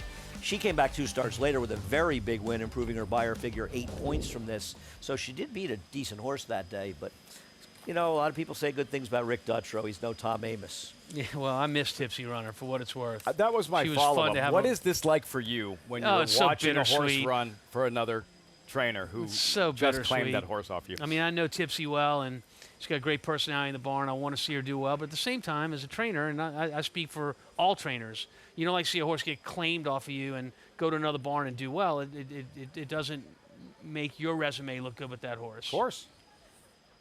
On the other hand, it speaks for you keeping the horse in good condition for the next conditioner, and I think it's important. And well, that's what we like to say. We like to when they went off the claim. Yeah, well, that was my training. They got that done. Well, actually, but I want to ask you about that. There is something in handicapping where winning off of another trainer's training, a trainer who doesn't have as high a percentage claims from a person with a higher percentage, and they come back in a week to 10 days. Yeah. And they've considered sort of, and you know, people think it's an insult. I think it's smart. Yeah, but it's not fair here. I mean, it's Rick's had the horse for 45 days. No, so, I don't mean in this case, but I mean in general. I think it's, people think it's like, oh, it's a cheap win. No, I think it's a trainer that's being smart. Yeah, no, I don't disagree with that. But as you said, not the case here. Biggest difference. How has the claiming game changed the most over the last 5 to 10 years compared to what it was when you were first getting started? Simply look at my percentage. I'm a claiming trainer. I'm a bit player in the big races, but I do win them every once in a while. But claiming is our bread and butter. And, 10 years ago, if I put a claim in for a horse, I either got the horse or maybe one other person was wanting the horse. So you basically got what you wanted. You could study the form, do what you wanted, do your due diligence, and get those horses into your barn. You can't do that anymore. So you put a claim in for a horse, you're going to be one of 7 or 8 people that want that horse. How many claims have you had in Saratoga this summer? Have you made? I've had 2 that I've actually acquired. How many have you tried? About 12. And so the claim business has changed dramatically in that sense. And so sometimes you don't get the horses that you originally would have liked. And so what happens? Your win percentage goes down. I mean, it's been a long time since I wasn't winning 25% of my races on a yearly basis, and I'm winning about 20 to 21 right now. Not bad, Tom. The ever-changing, ever-evolving game of thoroughbred racing, Richie. Absolutely, and I think one of the big changes and why you see more people going in for horses is the protocols have changed with voided claims. It used to be buyer beware. If you claimed a horse that didn't come back in good condition, it was your horse regardless. Now a horse comes back, goes through a veterinary exam. If that horse isn't 100% sound, it's returned to the original owner, and that's changed the claiming game considerably. Guys are a little less cautious about going in for horses because they know if they claim the lemon, they're not going to have to keep that lemon. And I think it really has changed the landscape quite a bit. And I think in a positive way. I think it makes it safer all the way around. Now, getting to horses here, the one you should be dancing is going to be my top selection. I was vacillating back and forth between her and the 2, Hurricane Debbie. And the reason I was vacillating is because of that 2 wins, 9 seconds. But in the warm-up, she completely won me over. Flavian Pratt staying put for the 3rd time here. Maybe the 3rd time's the charm. I'm a big War Dancer fan. And she just was warming up like with such intensity. I think maybe today she breaks through and gets out of that runner-up spot. Hurricane Debbie continued to impress me on the racetrack. I liked her in the paddock. I liked her on the racetrack. She's obviously a major player. And then NYRA, another one I talked about in the paddock. Loved her warm-up. She's dappled out. Really, just a sign of general, overall good health. She's got to work out a trip from the outside, but I do think she runs best when she's in the clear. So maybe ultimately that'll be okay if she can save some ground under Kendrick Carmouche. Kendrick Carmouche aboard. See how things unfold right from the start. What are we looking for from a race shape standpoint? I think you'll see the number 3, Shaman Princess, try to be aggressive. Romero Mirage, an aggressive rider. But I mean, Candy I'm Girl hoping as well, Mandy is there. What I hope 3 doesn't go and Mandy gets clear with Candy Girl and sets a slow pace and wins easily. That's my hope. But I think the 3 will go and the 5 will be stalking her with a horse like the 2 or 4 but sitting that's all behind speed. them. I mean, that's all. Usually in these kinds of races, you see a little bit more speed. Laconia is not it's the that 3 slow. and the 5, I think. We're are the ready ones to that are roll. gonna be vying Not a lot early. of speed in here, We which are doesn't ready to help roll. the Frank Miramonte standing by. Post-time race 11 live from Saratoga. They're in the gate. And they're off. Hurricane Debbie is very quick. Will go and vie for the early lead. Battling out in the opening furlongs, but now there goes Shaman Princess, and Shaman Princess is suddenly in front. Laconia is up and on the pace too, and in between rivals, Call Me Penny now second. So it's Shaman Princess, Call Me Penny, Laconia third, and Hurricane Debbie is taken in hand fourth, passed by Camus. The quarter zipped in 21 and just under 3/5 of a second. Candy Girl, You Should Be Dancing are next. The 2 trailers, NYRA and Tipsy Runner, is at the back of the field. They have a 1/4 of a mile to go. They're heads apart on the front end. It is Call Me Penny in between horses with a narrow edge as they reach the top of the stretch. Shaman Princess fights back, reclaims the lead, and then the wall of horses are coming, including the red blinkers of Hurricane Debbie and NYRA. There's been plenty of pace for NYRA today, and NYRA has clear sailing, and on the inside, You Should Be Dancing. It's Hurricane Debbie, though, who's doing the best work, and Hurricane Debbie too strong. NYRA was second. You Should Be Dancing third in front of Laconia. The big filly emerging from the pack. Hurricane Debbie, the favorite. Arad Ortiz administering the perfect ride. Perfect ride. I mean, this recent claim, Savvy Joe's from the last start. Ken Ramsey, he may not have won the lawsuit against Wesley Ward, but he won the race with this claim he made. Yeah, she got it done. She got a perfect trip, and I guess it is Lina, right? I didn't know the pronunciation, but she just doesn't want to win. She finished second here. Nice trip with the 1, but she's another Great one that's trip. a little camera shy in here. My 5 is not herself. There was a reason she was dropping in for 35, and she had a perfect trip and was awful. Richie mentioned he thought the outside post would be the key for Lina Wright. Liked how she brought it. She brought it. In the end, just too much Hurricane Debbie. Yeah, and the reality of Lina Wright is she does not want to win. I mean, I benefited from it earlier in the meet when she didn't get by Fancy Pants Juliana, and she had a much better trip than Fancy Pants Juliana. She does not want to pass. Wow. Yeah. Hurricane Debbie. Arad Ortiz, Safi Joseph. Wow.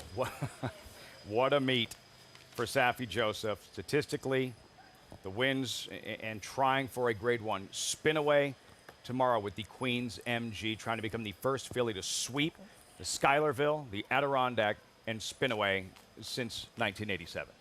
Remarkable. And she's got the ability to do it. She's versatile. She's tactical. The first stake she won here, she was 42 or 43 to 1. Then she was 2.5 to 1, and she'll probably be 2 to 1. I don't think she will be. She doesn't get a lot of respect at the window. She wasn't favored last time. I think the horse on the outside, quiet side, will probably be favored, as the morning line maker suggests. And I think this is potentially a much, much stronger field. She's been good winning. I'm not knocking her, but I think this is a much tougher test at 7 against this field. We'll see.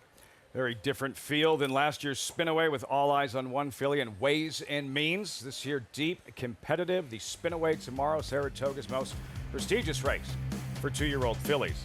Leading rider, Arad Ortiz. Another victory, Hurricane Debbie, 2:10.16 in the 11th of 12 from the Spa. Volatile, winner of the Grade 1 Vanderbilt at Saratoga, is the sire of 2 promising first crop 2-year-olds. In Saratoga Maiden's special weight winner, Reliable Source, who will make her start next in the Grade 1 Spinaway. And scores by 2.5.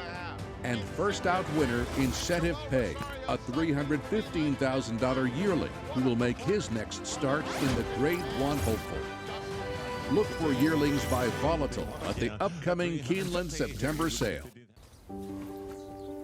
For centuries, the bond between horse and human has been forged in trust and hands-on care. Now the sport of thoroughbred racing is combining those timeless traditions with cutting-edge technology to raise our standards of equine safety to the highest level. Wearable biometric devices measure subtle changes in a horse's stride to help optimize safety and performance. State-of-the-art imaging technology helps pinpoint areas of potential concern for early intervention by expert veterinarians. And the sport's new independent regulator, the Horse Racing Integrity and Safety Authority, is using AI and enhanced data modeling to help prevent injury. Opening quarter mile was a quick one. From sunrise to sunset, there's an ecosystem of trust and care and a commitment to well-being. So win or lose, it's safety that runs first. To learn more, visit safetyrunsfirst.com. Program trading in naval power. What a thriller. Photo! In Italian to win it. And it will be McCulloch. Domestic spending. Ocean Road. Victoria Road. Digital Age. And Pearl. State of Rest. Newspaper of record.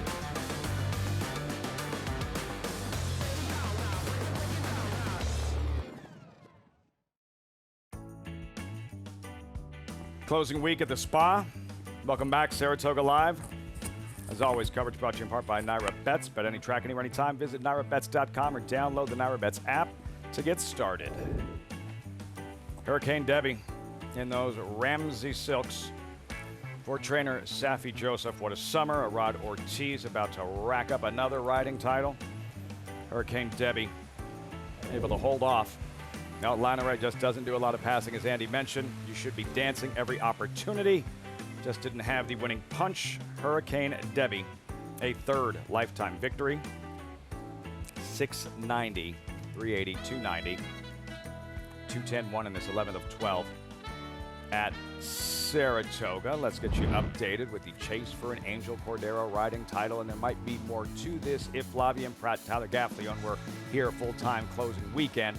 They're not, understandably. They're at Kentucky Downs. Arad is here. This is essentially his title. Yeah, it is, and it still would have. Obviously, I know you know that too, but it would have been tough to catch him. But there was a chance. I think Flavien's missing two of the last 3 days. Yeah. So I don't know how he's going to do that. He's going to win. He's going to win 6, and then the one day he's here, and Irad's going to get shut out. I don't think so, Tom. No, won't happen. And he did miss 4 or 5 days this meet. To Richie in the winner's circle with Arad Ortiz.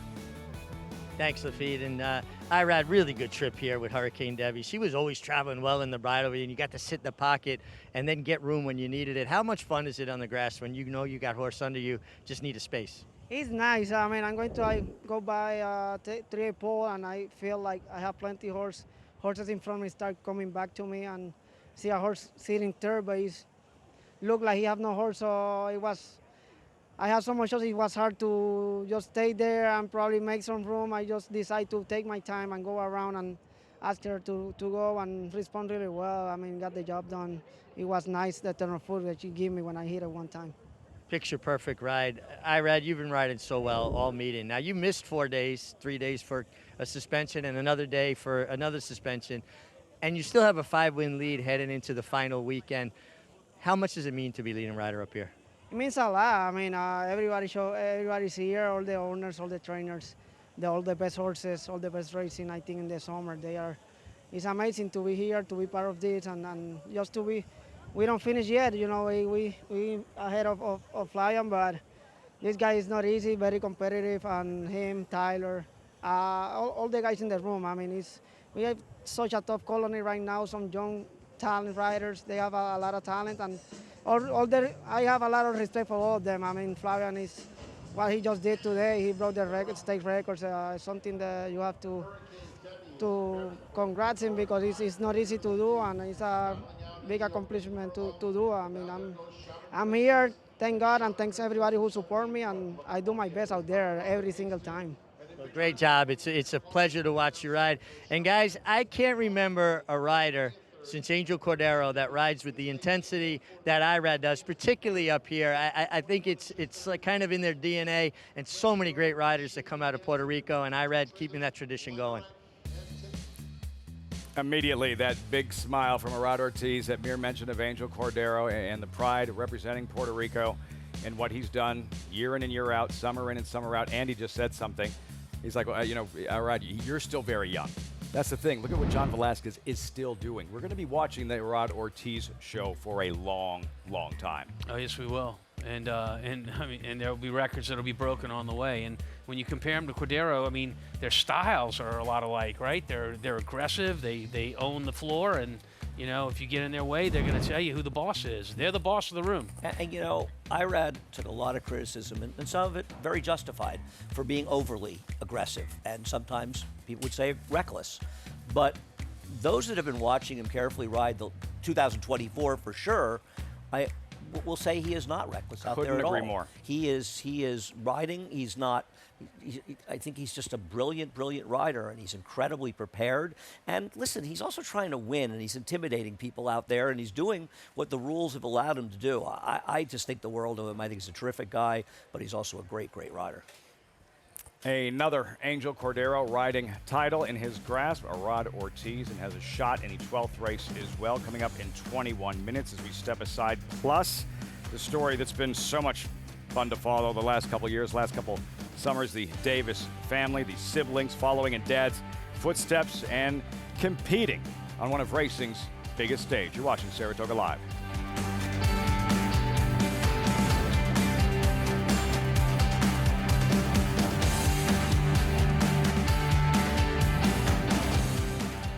Spun to Run. His brilliant speed figures were among the fastest of any 3-year-old at a mile or more, and he hails from the legendary Danzig sire line. Now, this multiple graded stakes winner, millionaire, and Breeders' Cup champion is passing his remarkable talent along to his progeny. 955, 200, 200 down, 2, in the back. Patrick, 200,000. Thank you. Spun to Run, standing at Gainesway. Just minutes from downtown Saratoga Springs, you'll find GMP Farm, a revolutionary state-of-the-art equine therapy and rehabilitation facility offering the most advanced equipment and knowledgeable staff to care for your equine athlete. From oxygen therapy and laser treatments to thermal imaging, dry saw room, and cryotherapy treatment, all alongside a 7/8 mile pt2 training track. GMP Farm is revolutionizing equine care. To see a full list of services and book your horse's rejuvenation session, visit gmpfarm.net today.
Happy.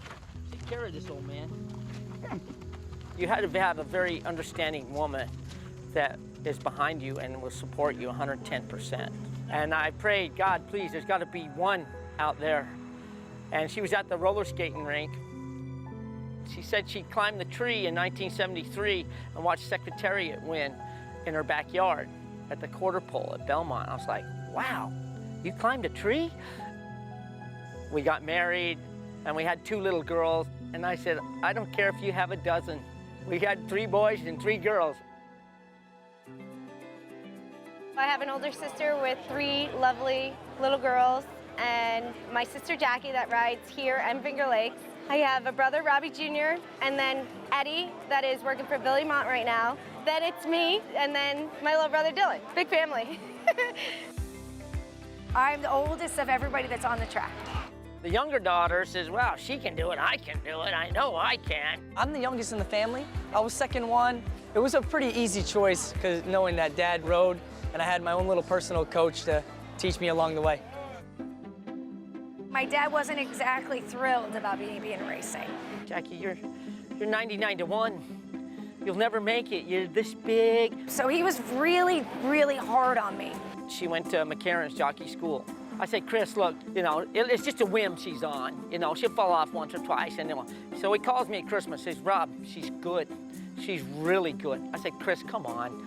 He's like, no, Rob, she can ride. I'm going, oh, brother. We're very competitive, so we tease a lot.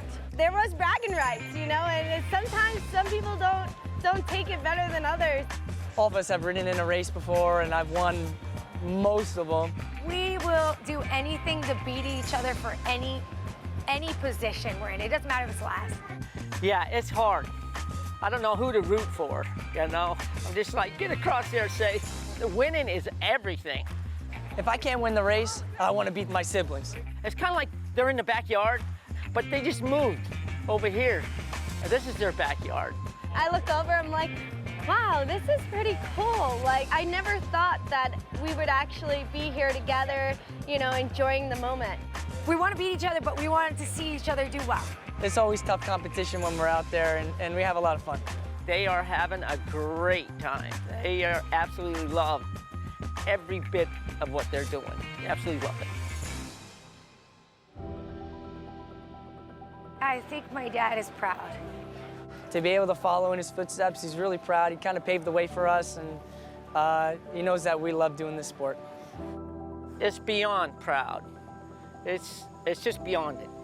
They have outshined me and everything that I ever dreamed of. It's grateful, you know. I'm grateful.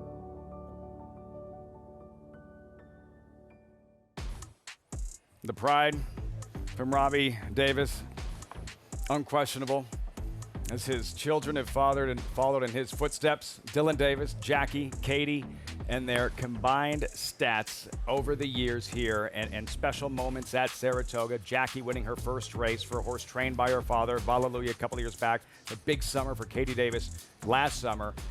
And this season, a career-changing meet for Dylan Davis. That was a great piece. I love that piece. And I know Robbie. So he actually spent some time at Louisiana Downs in those 110 degrees August days he's riding out there. We got to know each other a little bit. You don't need a hot box. Don't need a sweat box riding in conditions like that. And but yeah, what we've seen from Dylan this particular summer, and now seeing when some of the other riders are gone these last couple of weeks, some of the marquee stables that are now using his availability when a horse's regular rider is out of town. Yeah, I mean, he's chiseled, too. He looks like he's dedicated to what he's doing. He looks very, very fit in the paddock when he comes to ride one of my horses, and he's got his mind on business. I mean, if you haven't noticed how well he's riding, you just haven't been paying any attention. He has, I would say, he has more wins this meet on horses that weren't best than any rider, and maybe all of them combined. I mean, you know, most times when they win with horses aren't best because other people are making mistakes. He's winning because he's doing everything right and then some. He doesn't mind using the rail. He likes to come up that rail. If it's there, he'll go. It's the biggest change in his game, though, is the ability to see bias. Something he never really was on top of until recently, and now he seems to be the first ride guy figuring it out. I wonder if a little bit he learned some of that from his brother-in-law, Trevor McCarthy, who's extremely attuned to racetracks and often talk to him about it, and he picks up on it from Trevor because he's gotten very good at it. And boy, I just can't say enough about how well he's riding. You can see Katie there, about to ride hard par. I love Katie. Her energy is infectious. That smile's infectious. You like hard par. I do. I think that horse has a big chance. He's had some less than stellar trips. We may even give you a little view into the trip he had last time. But Katie, man, if you don't like Katie, you just don't like anybody. I'm telling you. She has the best smile in the world, doesn't she? I love that smile. The ability to work with certain racehorses that other jockeys seem to struggle with, that try to force things out of where she can finesse things a little bit. Yeah, she along with Brian Hernandez were the only two that got in the dunk tank last week for best, and I respect that a lot. Katie's just a lot of fun, and she got dunked and she landed on her feet. See, that doesn't surprise me. Katie Davis. She's a little more fit than I am, just a little. Brother and sister on their way. Dylan Davis, there he is in the red and black. First U.S. Grade 1 victory this meet for Christophe Clement in the Saratoga Derby. As we check in with Richie, Richie, you've known them and rode with their father. You've known this family a long, long time. Yeah, me and Robbie were fierce rivals. We did not get along very well when we rode together. We're dear friends now, nothing but respect for each other. But, you know, we both wanted the same thing. There's a bag of money laying at the finish line, and you want to get to that bag of money first. So me and Robbie at times would wind up in the same spots. Dylan's game has risen, but the biggest thing is he's always had the ability is his consistency now. His approach, his preparation is meticulous, and I think that just came with maturity. And saving ground is something that I've coached him for a long time. Saving ground is imperative, particularly in turf racing. You can't be going sideways when the race is going forward. Now let's talk about horses here, and we'll start with the Dylan Davis mount. Daybright Delights looks fantastic, stretching out. I question, you know, maybe out of the two Ray handles, he doesn't look as much from a physical perspective anyway, and that's not the be-all, end-all, that maybe, you know, stretching out is going to be the best thing. But he's certainly a major contender, and he gets a good inside draw, and like we were talking about, Dylan knows how to save ground. Before I get to the other Ray handle, I have to mention the 6-kid Creasa did act up saddling, did kick the saddling stall. Now, they put the tack on him, but he certainly looked like he was walking just a bit gingerly, so I'm sure the Bets are going to check him out and make sure he's A-OK to compete. The 4, Orino, Jimmy Bond, This horse has been gelded since his first start. And I was in the paddock the day he ran last time. He was unfocused. He was whinnying. He was studdish. He was acting very, very naughtily. Today, he is settled, focused. I think the gelding had the real desired effect. You know, there's all reasons why they geld horses. One is behavioral. I think from a behavioral standpoint, gelding Orino has made him a much more focused racehorse. And then the 7 horse will, I mean, he stands out to me from a physical perspective here in the paddock, Hard Par. And you get Katie Davis, so it would be kind of fun to see Katie and Dylan come down to the wire battling together, that Ryden Davis clan. But Hard Par checks the boxes for me. I think he's had some difficult trips, and I do think that from a physical perspective, he is a standout here in the paddock. Looks the part. Thanks, Richie. Hard Par, 7-2. And what happened in his last start right here, like week 3 at the start, getting out of the blocks? Hard Par, what goes wrong? Well, it's a tough trip, Andy. You go. The horse on the outside is the eventual winner. The horse, the heavy favorite that came back, Rhetorical. And so Hard Par is the number 9. He's right inside of him, right? Now, Hard Par's already in a bad spot. He's going to be 4 wide in the turn, which is bad enough. But he's going to probably clip heels off of Rhetorical right here. Oh. And you see Katie in a tough situation. And not only she goes sort of about 7 or 8 wide in that situation, but look at the position she lost, right? She goes from being just a few lengths off the lead to being about 3-4 lengths behind. And it just never really got that much easier. She's still wide in the second turn. And to be honest with you, Hard Par did very well to finish 3rd in that race when you consider the trip overall. And not only that, I mean, look, Rhetorical was a big-time winner that day. And for Katie, she knew she wasn't getting there on Hard Par that day. He wasn't really ridden very much down the lane at all. He wasn't winning that. It was, you know, I also think you think of what that takes out of a horse. Just to get back into there. I mean, he wasn't winning, but he might have lost the race by 2 to 3 lengths had he not had that situation happen in the first turn. I think that's legitimate trouble that cost him a few lengths. Hard Par, smiling Katie Davis, about to get a leg up and see if she can take down this 12th and final from Saratoga.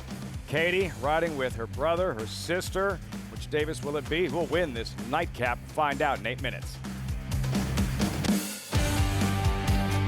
War Cancer, New York's leading turf sire, is on fire at the Big A with Dancing Buck wire-to-wire in the elusive quality. Dancing Buck is almost there. Dancing Buck. Power Attack with back-to-back wire-to-wire wins. It's going to be Power Attack. As well as 26 Black. Here's 26 Black surging by them all to win it by a neck. And Roos. Torigo trying to catch them both. Roos to the inside of the red blinkers. Roos gets the victory. Breed to a winner. War Dancer, proud to stand in New York. New York breds. Race them. Respect them. Bet them. Respect them. Breed them. Respect them. Buy them. Respect them. Train them for a second career. Respect them. Join us in respecting thoroughbreds at every stage of life. Learn more at nybreds.com. It's America's original sport, and no one covers it better than americasbestracing.net. From the sport to the lifestyle, the best races, horses, and destination venues, cocktails, gambling, fashion, and more. americasbestracing.net is a sport for you.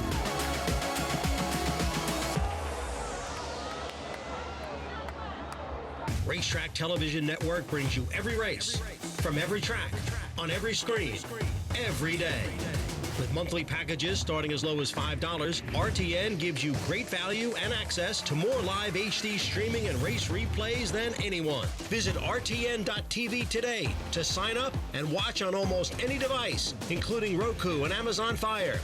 RTN has packages that start at $5 per month.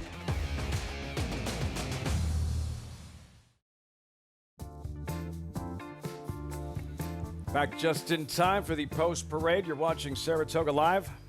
New York breds to close the show on this final Friday of the meet. New York bred maidens on grass. There's Dylan Davis aboard at Day Bright Delights.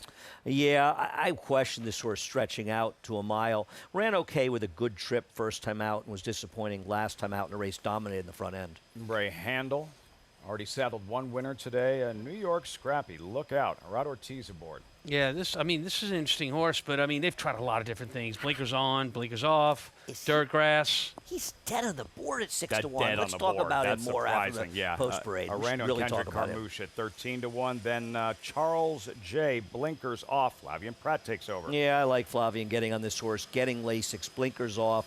He had not the best of setups. 2 races back, the only time he went long. He's got a real chance. Kid Creasa likes to mix it up early. He does. I think he's going to do that today, too. Got some speed and in a race that he should benefit using that style. Saw that brutal start, hard par. There he is in Katie Davis. I like hard par's chance here. I picked him second, and obviously he has to get a fairer trip. Dylan, not that Dylan, Romero Mirage in the saddle. Yeah, Mirage in this one, and a horse that needs to improve. Sebastiante first, something like that. Sorry if I butchered it. Luis High's aboard. Yeah, he ran okay last time behind Rhetorical, but hard par almost beat him with a much, much tougher trip. I like the horse outside of him, actually, the 10, 645. What about the post? Well, let's talk about it. There's 645 right there, our 10 horse outside post, as you mentioned. I mean, look, 2 back, this horse off the layoff ran a big, big race. And you can make a case that horses off of those kind of efforts don't come back quickly to run their race the same the next time. So look for him to rebound and maybe get back to that first race. He also gets Lasix back after not being able to use the stake last time out. Ah, good point. This is surprising. With Arad Ortiz in the saddle, Mark Cassie, spectacular summer at Saratoga. Why is New York Scrappy so cold on the board? I thought he'd be favored. I don't know. Was he the morning line favorite in this race? 5 to 2. I mean, forget about the Irad Ortiz factor. Okay, this horse's first race in the turf is very good. He had significant trouble at the start there, and it was a race that was dominated in the front end. And then he tried him on the dirt. It was a foolish move, but those things out. He was favored, so could knock him, so he wanted to find out.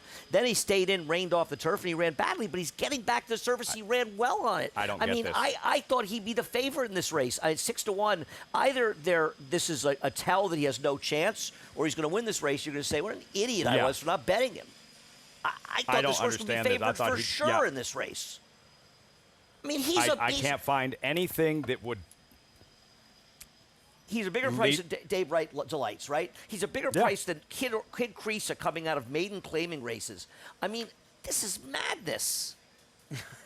It's like you're missing something so obvious, and it's staring at you, and you can't see it. That he's coming out like with a second head or something, you know? Like, I don't. Tom, am I wrong? Even then, he should still be 7 to 2. This is crazy. Wait, what is he? Where is he in doubles? Is he like just an overlay on the board, and he's favored in doubles? Let me take a look. And I don't. He's the favorite in the double. He's the favorite in the double. I'm sorry, I didn't hear you. What'd you say? What's going on here? Richie, anything?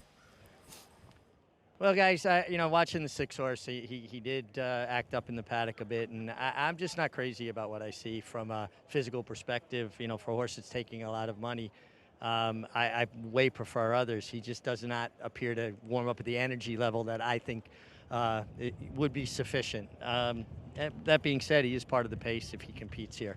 The 7 horse will be my top selection. Hard par, he just looks great from a physical perspective. He's had some unlucky trips. I think if he can work out any kind of a trip, he's the horse I want. And a horse that did not stand out to me in the paddock that certainly elevated on the racetrack was the 10, 645. Now, he's got a tough post, but this horse faced much better last time where he didn't show much, but his first try on turf in a maiden allowance at Aqueduct was very good. And he just puffed up. Sometimes horses get bigger. They just look more physically imposing once they hit the racetrack. But I'm all about your favorite here, your lukewarm favorite at 7 to 2 here, the 7, hard par. Hard par. Katie Davis, 3 to 1, the lukewarm favorite. Let's circle back to 645. This is out of worldly insane. 645 and 2 starts back. And when he had an outside post again, and what went wrong on that afternoon, gentlemen? What went wrong is he could never get inside. I mean, he was 4 wide in the turn, settled in 3 wide. He was 3 wide the second turn. He broke a step. So that's the problem right there. He broke a step slow, right? Yeah. It all starts with the break. And I mean, he just kept fighting the whole way. He clearly ran best. He does have an outside post again. He needs to break better today. He's going to have a big finish in this race. You're going to watch him finish up in this race. It's impressive. Look where he is. And, he said that's his first time as a gelding as well. So between last year and this year, they gelded him. He ran a very big race that day. He runs that race back. He's going to be a horse to have to deal with at the wire. I do like big effort. They put the gelding information in there, but putting it that he was gelded the day he ran was a little bit ridiculous. He ran terrific in there, and I think there's a big chance. I still can't get over that the double is paying $15 for $1. The second lowest double is $24. Yet he is right now tied for the fourth choice. No, he's third choice. Second choice. 9-2 now. Weird. If we can get a look at number 9 and Sebastian the First. Great story, trained by Jose Delgado. Sebastian, he is named after Jose's 11-year-old son, Sebastian. He wants to be a track announcer. He spent some time with Frank Miramati. He would hang out with him up in the booth. So for Sebastian the First, and Sebastian, what a cool moment this must be for him, watching Sebastian the First perform for a 6th time and maybe graduate in his 6th start here at Saratoga. I'm rooting against him. He was second to Rhetorical. Second to Rhetorical and Rhetorical came back and really validated that main race. Excellent. Didn't win. Got left at the gate. I think was 3rd. But was much the best when he came back. You compare the trip to Hard Par. Yes, I totally agree. I like Hard Par's trip. Would we like 6:45 more if this race was starting 7 or 8 minutes earlier, right at 6:45? That would be impressive, right? You know? I see where you're going with that.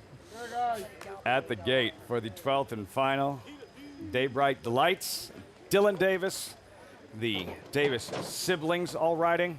In this one, Katie. I'm going for the girls. I'm going for girl power. You're going Hard Par. Yeah. I've had a few of those in my career.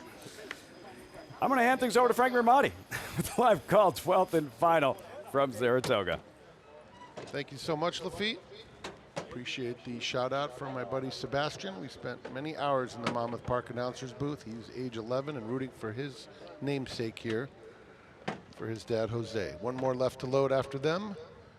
6:45 will be the last one to load. Going up. They're in the gate. And they're off. Fast start for New York Scrappy, and the Pink Silks going straight to the lead. Kid Creasa with that natural early speed is up on even terms. Sebastian the First comes away in 3rd, and Daybright Delights is on the inside now, taking that 3rd spot as they round the clubhouse turn. Just in behind this group comes Hard Par. 6:45 is now in between horses. Hard Par is very difficult to handle, and studying a bit while trying to get outside New York Scrappy, just was able to do so. It's a gap of 4. Back to Charles J. racing on the inside of Dylan, and then it's 5 more back to Oreno. The opening quarter went in 24-1. Kid Creasa opens up a length on Daybright Delights, who's in the 2nd spot toward the half-mile pole. New York Scrappy 3rd, Hard Par still a bit difficult to handle. And just in front of that rival is 6:45. Sebastian the First 4 wide, 5 off the pace. A length clear of Charles J as they move into the far turn. The 2 trailers, Oreno and Dylan. 48 flat for the half. Daybright Delights right on even terms with Kid Creasa. 6:45 is in 3rd. New York Scrappy 4th with 4 lengths to make up. It's another 3. Charles J moving up inside of Hard Par there at the top of the lane. Kid Creasa fighting back on the inside of Daybright Delights. They're head-to-head. 4 lengths back to New York Scrappy, who's gradually getting closer in 3rd. A 16th to go. Daybright Delights, Kid Creasa nose to nose. It's going to be desperately close at the wire. Kid Creasa on the inside. Kid Creasa got there. Daybright Delights was 2nd. In behind them, New York Scrappy and Charles J. Wild finish in the nightcap. Kid Creasa holding on.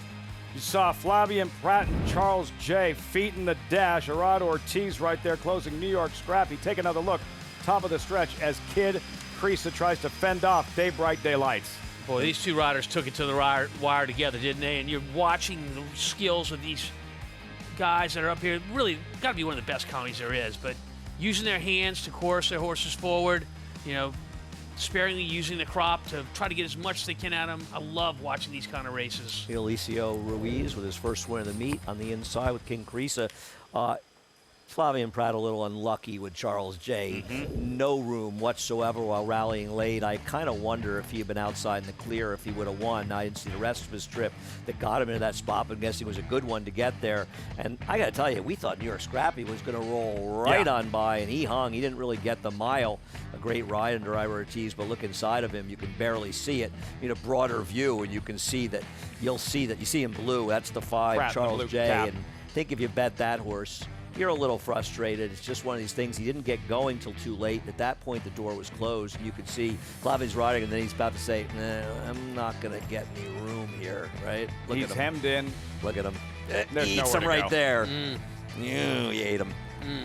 That was bad. Is that just you're driving, you're on the highway, and you see red lights, brake lights in front of you, and you just slam on the brakes? You In can't other change words, lanes like, either. like I'm nobody not allowed, else I'm is not fault. allowed on the highway. You got a car outside of you and 2 cars in front of you. There's nowhere to go. What did you see inside the final 16th, Richie?